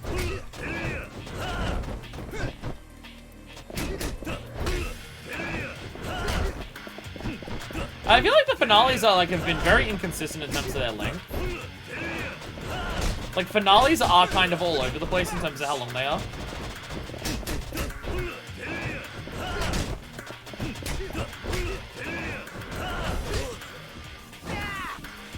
I'm trying to think, Yakuza 1. When we started the finale, did we have to do a long battle at the start of it? Something like, because that's normally how the finales go. There's a long battle followed by the boss fights. Like, Yakuza 0 had the boat and climbing up Dojima's office. Yakuza 2 had going up Kamurocho Hills. And then Yakuza 3 had going up the hospital. I'm trying to think if there was an equivalent of that in Yakuza 1. Because my brain just kind of says, it does have a long battle to get to the tower. Okay. Oh yeah, that's what it starts on the street though, doesn't it? It's not going up the tower. It starts on the street, isn't it? It's when you step out, it's all the long battle on the street to get to the tower. Yeah. Because I'm thinking like you don't really fight up Millennium Tower, do you? But no, it's to get to Millennium Tower in the first place. That's when it is. Yeah, that's why I was forgetting it. So, because it's normally going up a building, and to get to the top of the building, you need to fight all the people. But that's not how it is in Yakuza 1. It's getting to the building itself. Yeah. And there's also kind of the long battle to get to Jinju, but it's also not really that long of a battle. Like, just fighting through all the guards, getting from, like, where he is to where you have to fight Jinju. There's that fight, but that's not that much. Actual tower lobby is just a breathing room before you go up the elevator in the actual front of us. Yeah. And fighting all of Jinju's guards is, like... It's a long battle in the sense that it's a battle where you fight people and then move on and then fight people and move on. But it's not that long before you actually get to Jinju and fight him and his 2 guards. So it's actually not that much. Yeah, I feel like the endings, like how long the endings are is a bit inconsistent. Some of them seem stupid long, some of them seem relatively quick. Now...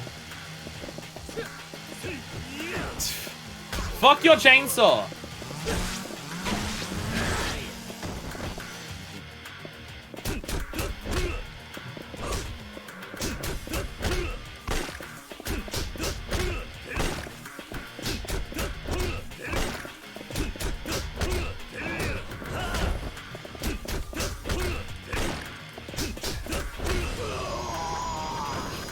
We're back to playing as Kiryu, which means we're back to 0 strategy in any capacity. We are back to Kiryu's absurdly strong. Just fucking do anything and it will work. Press buttons on the controller and the enemy will likely die. You're fucking you're Kazuma goddamn motherfucking Kiryu. It'll be fine. Don't worry about it. It's chill. So... It is absurd how strong he is compared to others. Like... When you first get control of him, just how much you can fucking feel it. Is just, oh yeah, his moveset is actually just fucking godlike, isn't it? Really makes me wonder what, like, the multiple playable characters in Yakuza 5 are gonna be. And, like, how they're gonna approach that and shit. So I don't, like... I've been steering very clear of any playable characters in any of the fucking games. So the only one that I know is, like, Kiryu and Mashima in Dead Souls and stuff. I mean, I'm going to assume Kiryu in Yakuza 5, but I don't know any of the others either. So it does make me wonder how they're going to approach. Because I mean, like, I was about to say, like, because the difference in combat style can't really be a thing in Dead Cells because it's guns. But I also have no idea how combat in Dead Cells actually works. I know it involves guns. I don't know what it actually is beyond that. So, so I guess I can't actually judge or anything. But just for the approach that they took in this game for multiple characters of just like. Again, they were clearly very, very careful how they chose the characters and how they approached them in terms of just like the differences that they all represent and everything like that. Whereas Yakuza 0 is more like two mirroring characters. They're not the same, and there are differences, but Kiryu and Majima also mirror each other and their journeys throughout the game until they both rise up to the top where they are at the end of the game. Where in this game, they're meant to be four very different experiences. And just basically every facet of who they are. It really makes me wonder how 5's going to approach it.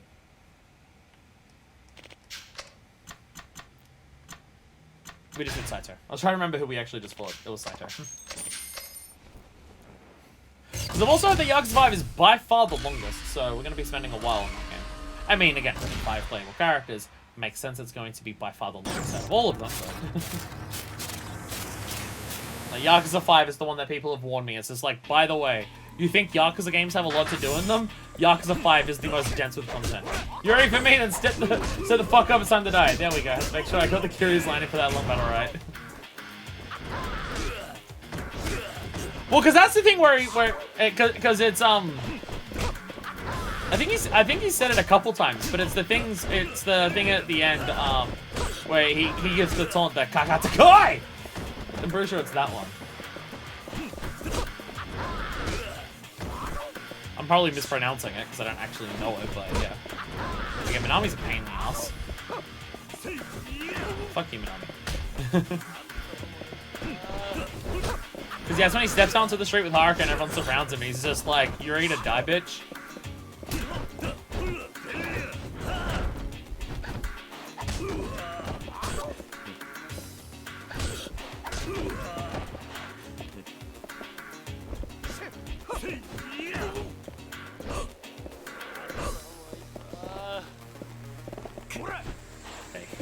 He'll only allow so many grabs. Can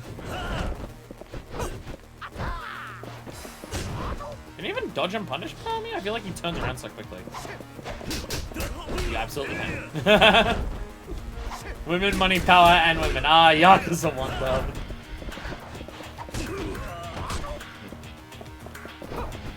I'm glad that before I got around to actually LPing them, they actually remastered Yakuza 3, 4, and 5 and relocalized them.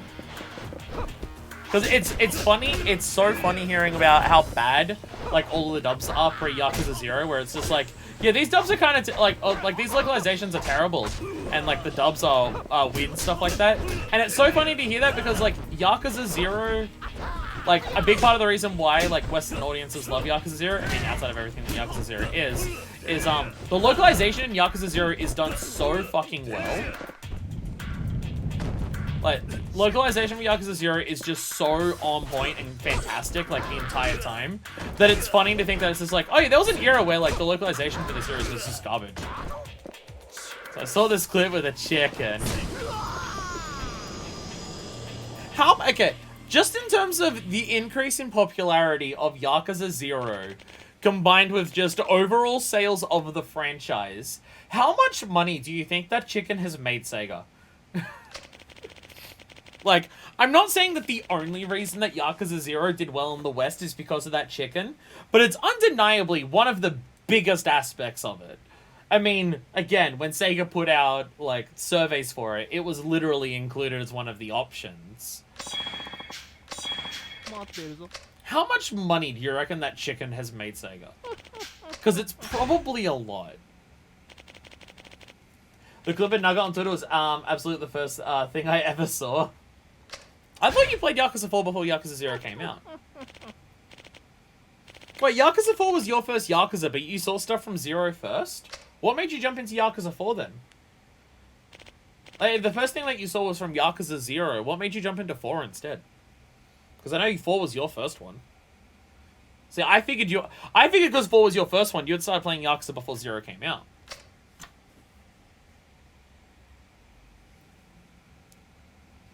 The first Yakuza thing I saw was the Best Friends LP.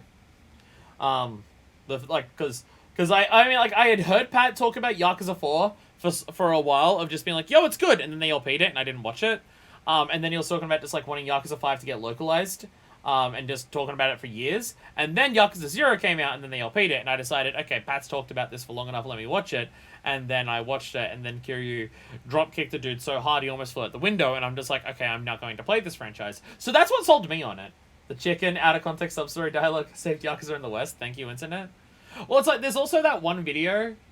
There's that one video, that, you know exactly what I'm talking about. I think it's called Yakuza 0 in a nutshell or something like that. Which, like, it's the one that has the 24-hour Cinderella montage at the end.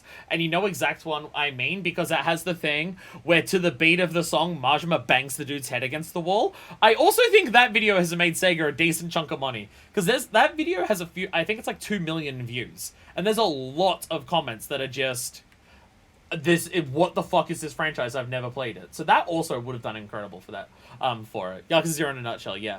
Yeah. Probably the best fan-made trailer I have seen for anything. Just because of how effectively that video sells people on Yakuza 0. Of just being this wild, wild fucking game. That just has so many different things in it. I watched my friend play through Yakuza 0, but I didn't own a PS4 at the time, just PS3, so I started with 4. Since I've been told it had the previous game summary videos on the main menu. Oh, okay. Okay. Gotcha.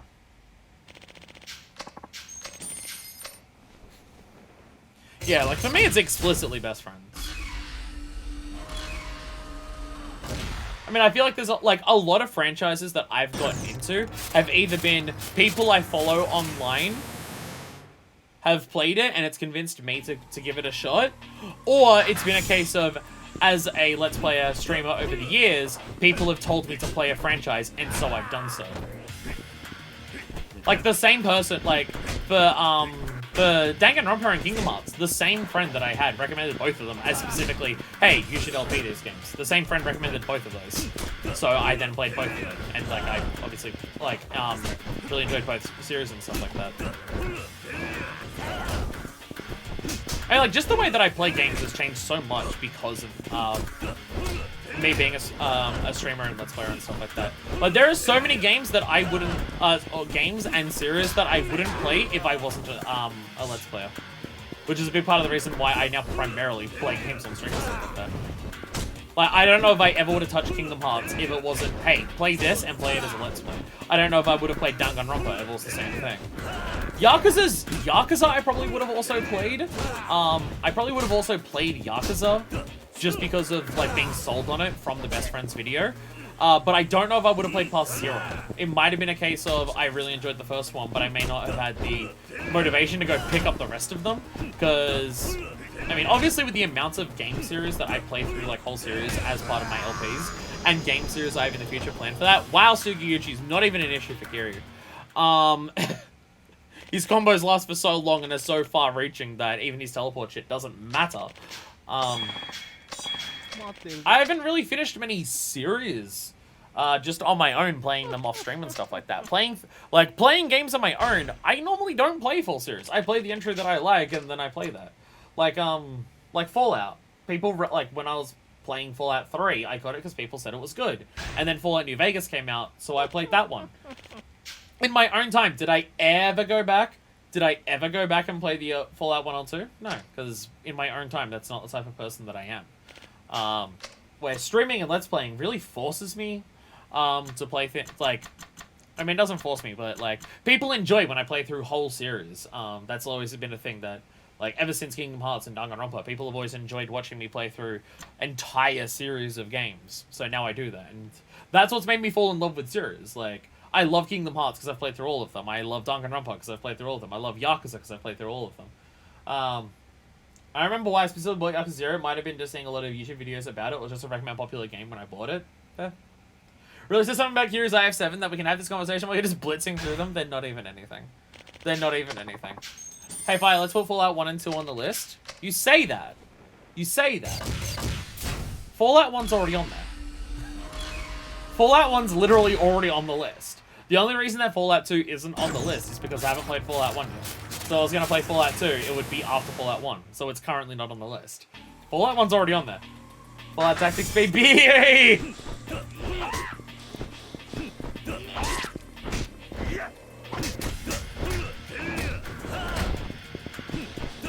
Fallout is definitely one that I'm interested. I'm highly interested in because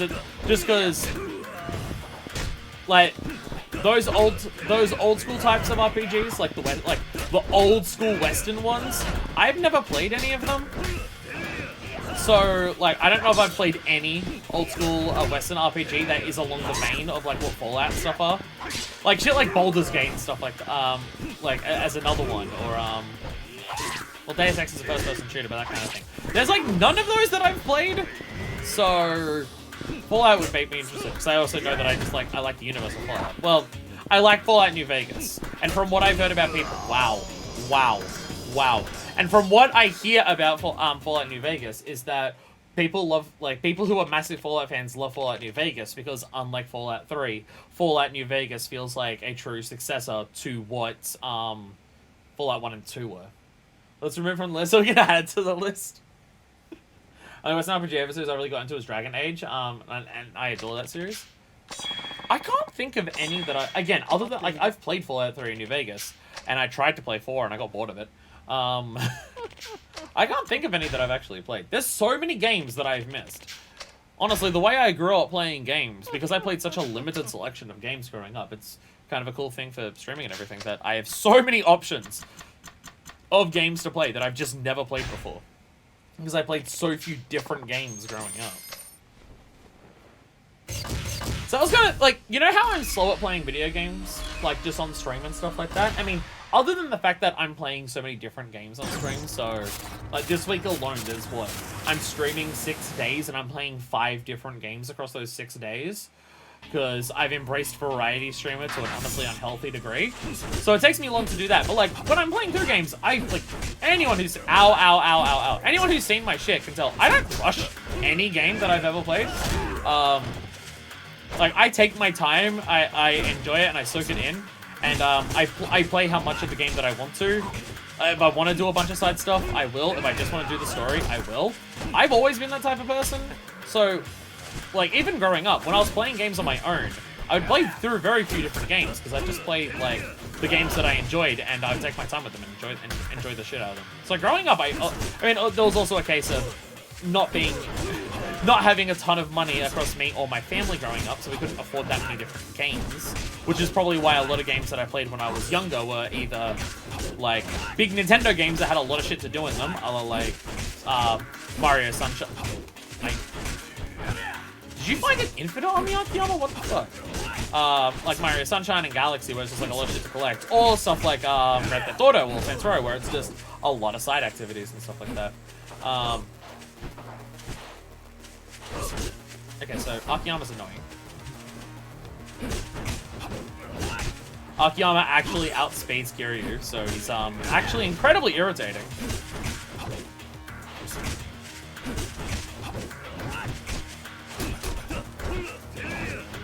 Wow, considering how much of a pain in the ass it was for Akiyama to defeat Kiryu, it's amazing how much of a pain in the ass it is for Kiryu to defeat Akiyama. Wow, they're both perfect counters to each other.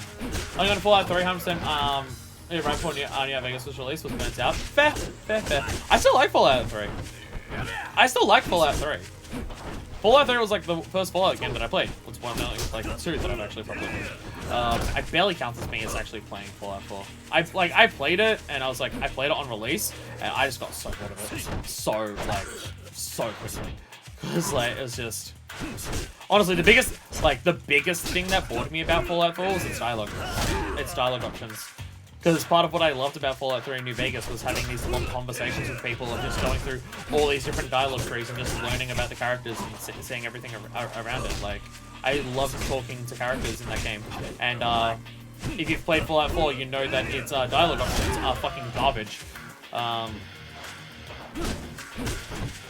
So I wasn't a fan. So I got bored of Fallout 4 so fucking quick, so I just dropped it. Like, I got to the baseball stadium city. I think I got there at the end of one day, and I'm just like, I've played for long enough. I played enough today, it's getting late. I'll pick it up again later. and I just never did.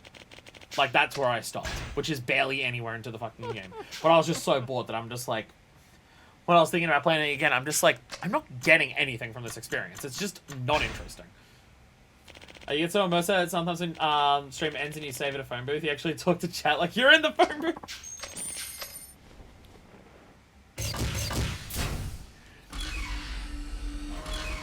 I have my rankles. I have a lot of thoughts about a lot of things. I've known some people in my life who know that, like, about my LPs and stuff like that, where they're just like, how do you talk to yourself for 3 hours? Like, they're just like, I don't know how I could talk for that long and have interesting shit to say. And part of me is just like, well, you don't know that everything that I'm saying is interesting. I would argue that everything that I'm saying is interesting on stream. I have so many thoughts about so many things. Streaming definitely helps, because I obviously have chat to bounce off of it. Because my limit for just normal Let's Playing was kind of 2 hours. If it was past 2 hours, I would struggle to, like, continue having the energy to talk more, or just thinking of stuff to say. So before I was streaming, my limit was kind of like 2 hours, and I was like, I'll call it there. Where now my average is, like, my minimum is 3.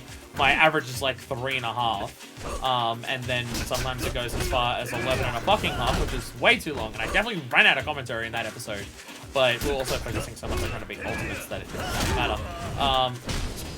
Okay, that went very differently, and I don't even know what was different. That went very differently. Archeum decides to not fight back, I guess. But I have a lot of thoughts about a lot of things. I think a lot about a lot of things, and I have, like, a lot of things to just talk about for everything, because I have so many thoughts on everything. Because I love thinking about shit. Although the advertising Starfield, they said the choices will not have voice acting as a positive, which sounds so backwards in comparison to other games, but it's not. This means they can shove way more dialogue into the game, but, honestly, like, if Starfield wanted me to get me on board, holy shit, it would have to show off so much positivity from this point onwards, because everything that I've seen and heard about Starfield is just, like, it's the worst elements of any, like, Fallout game that I've played up to that point. Like, it's just, hey, what if you combined, like, the worst parts of Fallout 4 with, like, worse shit? Everything I've heard about Starfield is just like, this is why I stopped playing Fallout 4, but worse. While also having just the world is fucking huge problem, which is just like... So you know what's awesome about Fallout New Vegas? Fallout New Vegas, you know what's actually, like, genuinely, not even joking, genuinely fucking fantastic about Fallout New Vegas compared to Fallout 3? One of many things. The world map is way smaller in Fallout New Vegas than Fallout 3. Like, by a decent chunk, too. But you know what the difference is there? You know what it also means with the world map being a lot smaller in New Vegas compared to 3? It means it's actually thought out properly. Fallout 3's map feels like a bunch of cool places to visit that are totally disconnected from each other, have no bearing on each other, no connection or anything like that. They're just cool things to go and see, but in between them is very, very large amounts of just wastelands with maybe a couple diversions along the way, or like particular standout areas, but not many of them. Wow. Wow. Whereas Fallout New Vegas actually feels like a properly connected world. All the things that are around it feel like if a place is near another place, then there's some form of, like, meaning behind how they're near each other, or some kind of effect because they're near each other. When you're at one place, if you want to go somewhere else, you can literally see from wherever you are something else that you want to go and do and stuff like that, but just by looking without even going onto your map. Where Fallout 3 doesn't have that in any fucking capacity. So New Vegas's map being way smaller is a positive. So when they say Starfield is just like 2 billion planets, or whatever the fuck they say. I know it's not as extreme as No Man's Sky or anything like that, but all I hear is just, cool! They're guaranteed to not be designed to be interesting, because there's no way you can have that many of them without being procedurally generated, and which means they're not going to be fun to explore. That's all I hear when they talk about how big and how many planets there are. But I'm really excited for Starfield, and I don't want to kill anyone's hype, but people forgot about No Man's Sky, Cyberpunk, and Fallout 76. I mean, I'll be real. everything I've seen about Starfield seems like it's combining the worst traits of what pre-release No Man's Sky, Cyberpunk, and Fallout 76 were hyping. Like, it seems to be Starfield seems to be the combination of what those things could end up being. But, like, the worst traits of all of them. Maybe not the transphobia from Cyberpunk. Maybe not that. I don't know if there's anything in Starfield that's, like, transphobic or anything like that, but, you know. But in terms of just, like, open sparseness, that's not, like, super interesting of No Man's Sky, an RPG system that's just not very interesting of Cyberpunk, and just buggy nonsense bullshit of Fallout 76, and I guess also Cyberpunk. Yeah. Well, I don't get how you can look at anything that Bethesda have put out recently, and just be like, oh, but it's not, but Starfield's gonna be different. I mean, it could be, but I would not, but I'm not going to assume that Starfield is different until it's on release and people see it. This is just embarrassing for these people. Kiryu just slaughters people. It's not even fair. It's not even fucking fair. It's just not fair. What the fuck? What the actual shit? My god. My fucking god.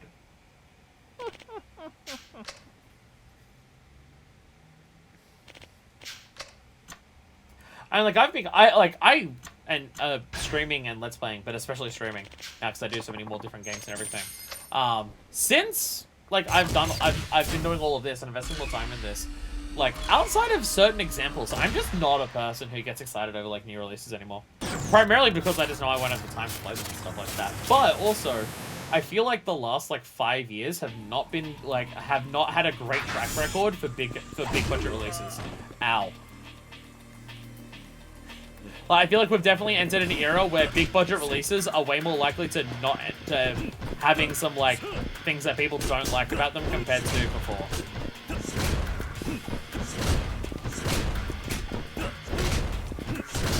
Kamaki knockback, let's go!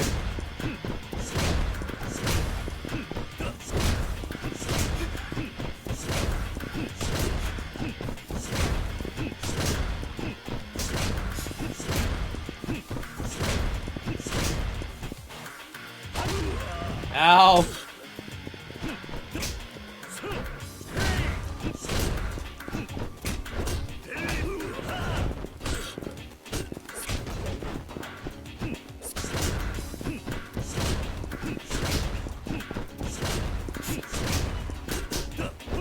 The dumbest thing I've ever seen.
Oh, what a stupid fucking note to end on. Holy crap.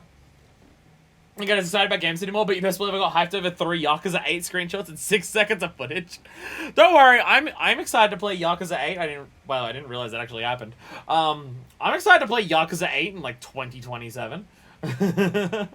Where's Screen Drumbles with each kind of makes it even more ridiculous. Where's my Tiger Drop we had in 3? That was pretty good. Tiger Drop. Just 2 people just punching fists to each other. Fucking hell. Such martial prowess, much wow.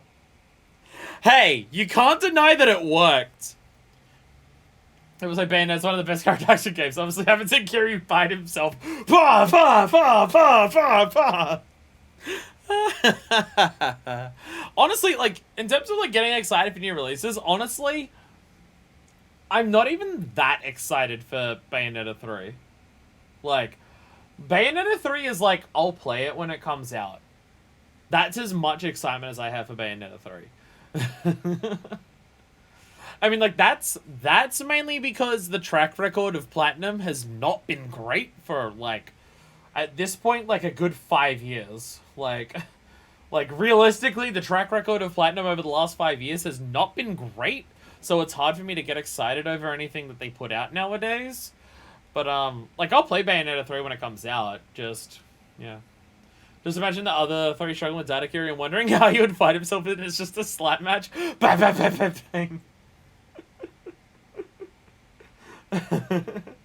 From a Bayonetta 3 is the Switch, I'm excited for amazing 5 FPS experience. I mean, your powers have grown as well, getting good data. Yeah, Kiryu's heat gauge is so absurdly huge now. Look at his heat gauge! So huge. So Kiryu's fighting. That must be some real awe-inspiring stuff. Real tough battling and display of moves.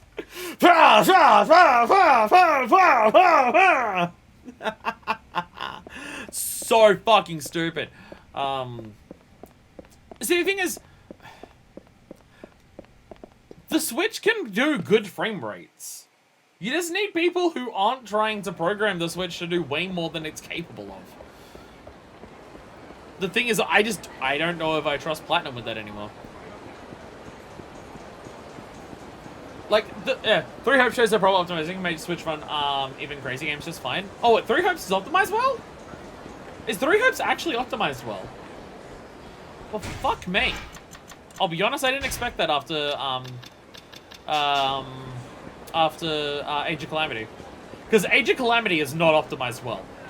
3 Hopes runs way better than Age of Calamity? Holy fuck. Holy fuck. I mean, honestly, part of my enjoyment from Age of Calamity was seeing how low I could get the frame rate. I would intentionally get Tabor's charge up ability and do his ability that slows down the frame rate as much as possible and try to get as much shit on the screen as possible because I thought it was fun to tank the frame rate in that game. But if 3 Hopes runs well, holy shit. Again, I think the Switch having poor performance is more so an issue of what devs try to make the Switch do, or their lack of focus on it having good performance, rather than the actual tech in the Switch itself. I think it's more indicative of that. I mean, like, obviously Switch isn't as powerful as other consoles and shit like that, obviously.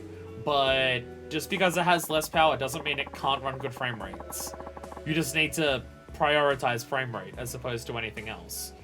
And in some cases, you just need to, like, actually care about performance, which some games clearly don't. Like, you have a look at 3 Houses. 3 Houses has a shithouse frame rate. There is nothing in the game that indicates that 3 Houses it's not like what 3 Houses is doing is tanking the frame rate. Frame rate was not a priority for 3 Houses, so it has a shithouse frame rate. Imagine part of that is with how much they took directly from Breath of the Wild. ASC's models were not designed to be used en masse like that, while 3H character models were never designed to be super high res to begin with, especially with random mooks. I mean, you say that, but 3 Houses has a shit frame rate too. Like, 3 Houses has a shit house frame rate. Like, you can have scenes in 3 Houses that are 2 anime girls on screen, and it feels like the Switch is about to die.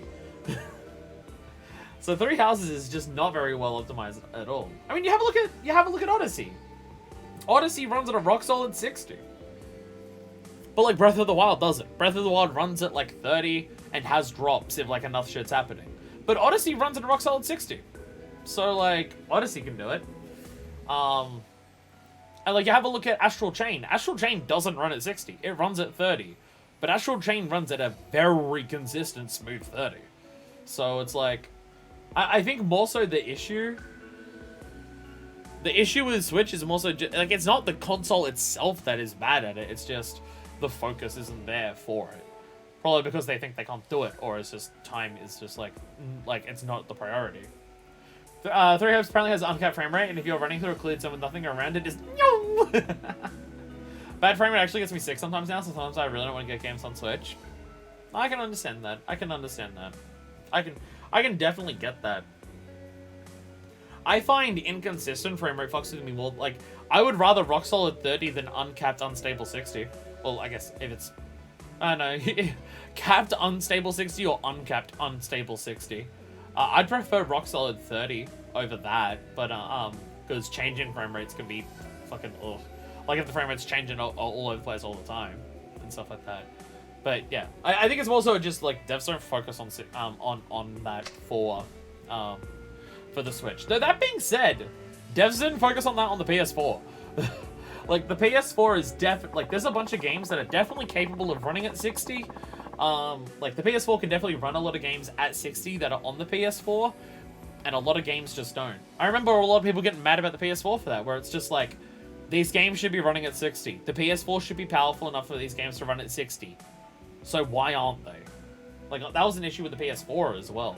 It seems to be only getting to the PS5 that it's just like, maybe we should make 60 consistent and like make sure and make sure if we're putting something on the PS5 or the Series X, we should actually make it run at 60. And even then, a lot of games don't hit that.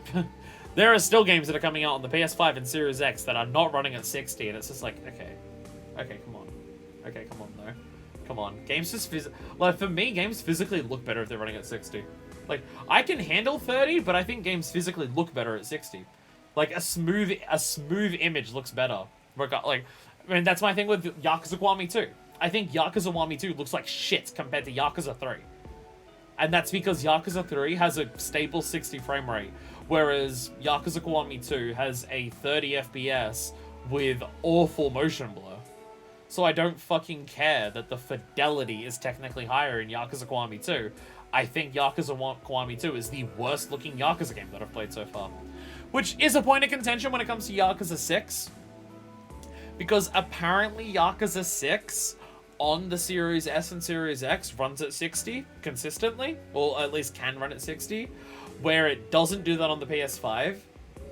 So I'm just like, I already own Yakuza 6 on the PS4. Do I buy it again for the Series X? Because I have a Series S. And play Yakuza 6 on an Xbox instead of PlayStation because it runs at 60 compared to the 30 that I'll be getting on that. And I really think I should. Which sucks, but apparently Kiwami 2 doesn't do that. Even Kiwami 2 doesn't do that, which is funny considering Kiwami 2 came out afterwards, so Kiwami 2 just stays shit. Been playing Ghostwire Tokyo on PS5 performance mode and getting frame drops and just thinking, the good old days. How do you have Ghostwire Tokyo on a PS5 in performance mode and get frame drops? What? What the fuck? Jesus Christ. But anyway, I thought we were going to get more done today. That was still almost 4 hours just to get IF7 done. So I hope people enjoyed watching me do IF7 for way too fucking long. But we did it all. With all the characters. Look at how much heat Kiryu has. Look at how much fucking heat he has. Look at it. His heat is bigger than his health still. He has... How many extra pips does he have? 1, 2, 3, 4, 5, 6, 7, 8, 9, 10. He has 11 pips past the normal heat bar, right? 1, 2, 3, 4, 5, 6. He has 11. He has 11 heat pips past the heat bar. What the fuck? Really on top when I go on top of a building and look around but still didn't expect it? It still shouldn't. If it's in performance mode, like, come on. Performance mode should be locked. Should be locked and be good enough to run at that. Otherwise, what's the fucking point of performance mode? But anyway, next time, we'll actually get around to finishing Saejima sub-stories, finishing Kiryu's gang fights, and a final sub-story if a final sub-story happens to exist. Ooh! Whatever it could be. It's not like I named this stream after it or anything like that, because we already know what it's going to be. Unless they throw us for a whole fucking loop, but they won't. Anyway, I am out of here. Well, I'm not out of here. I'm playing Ring Fit. But for the Yakuza stream, I'm out of here. So thank you all so much for watching, and until next time, this is version 2, signing out.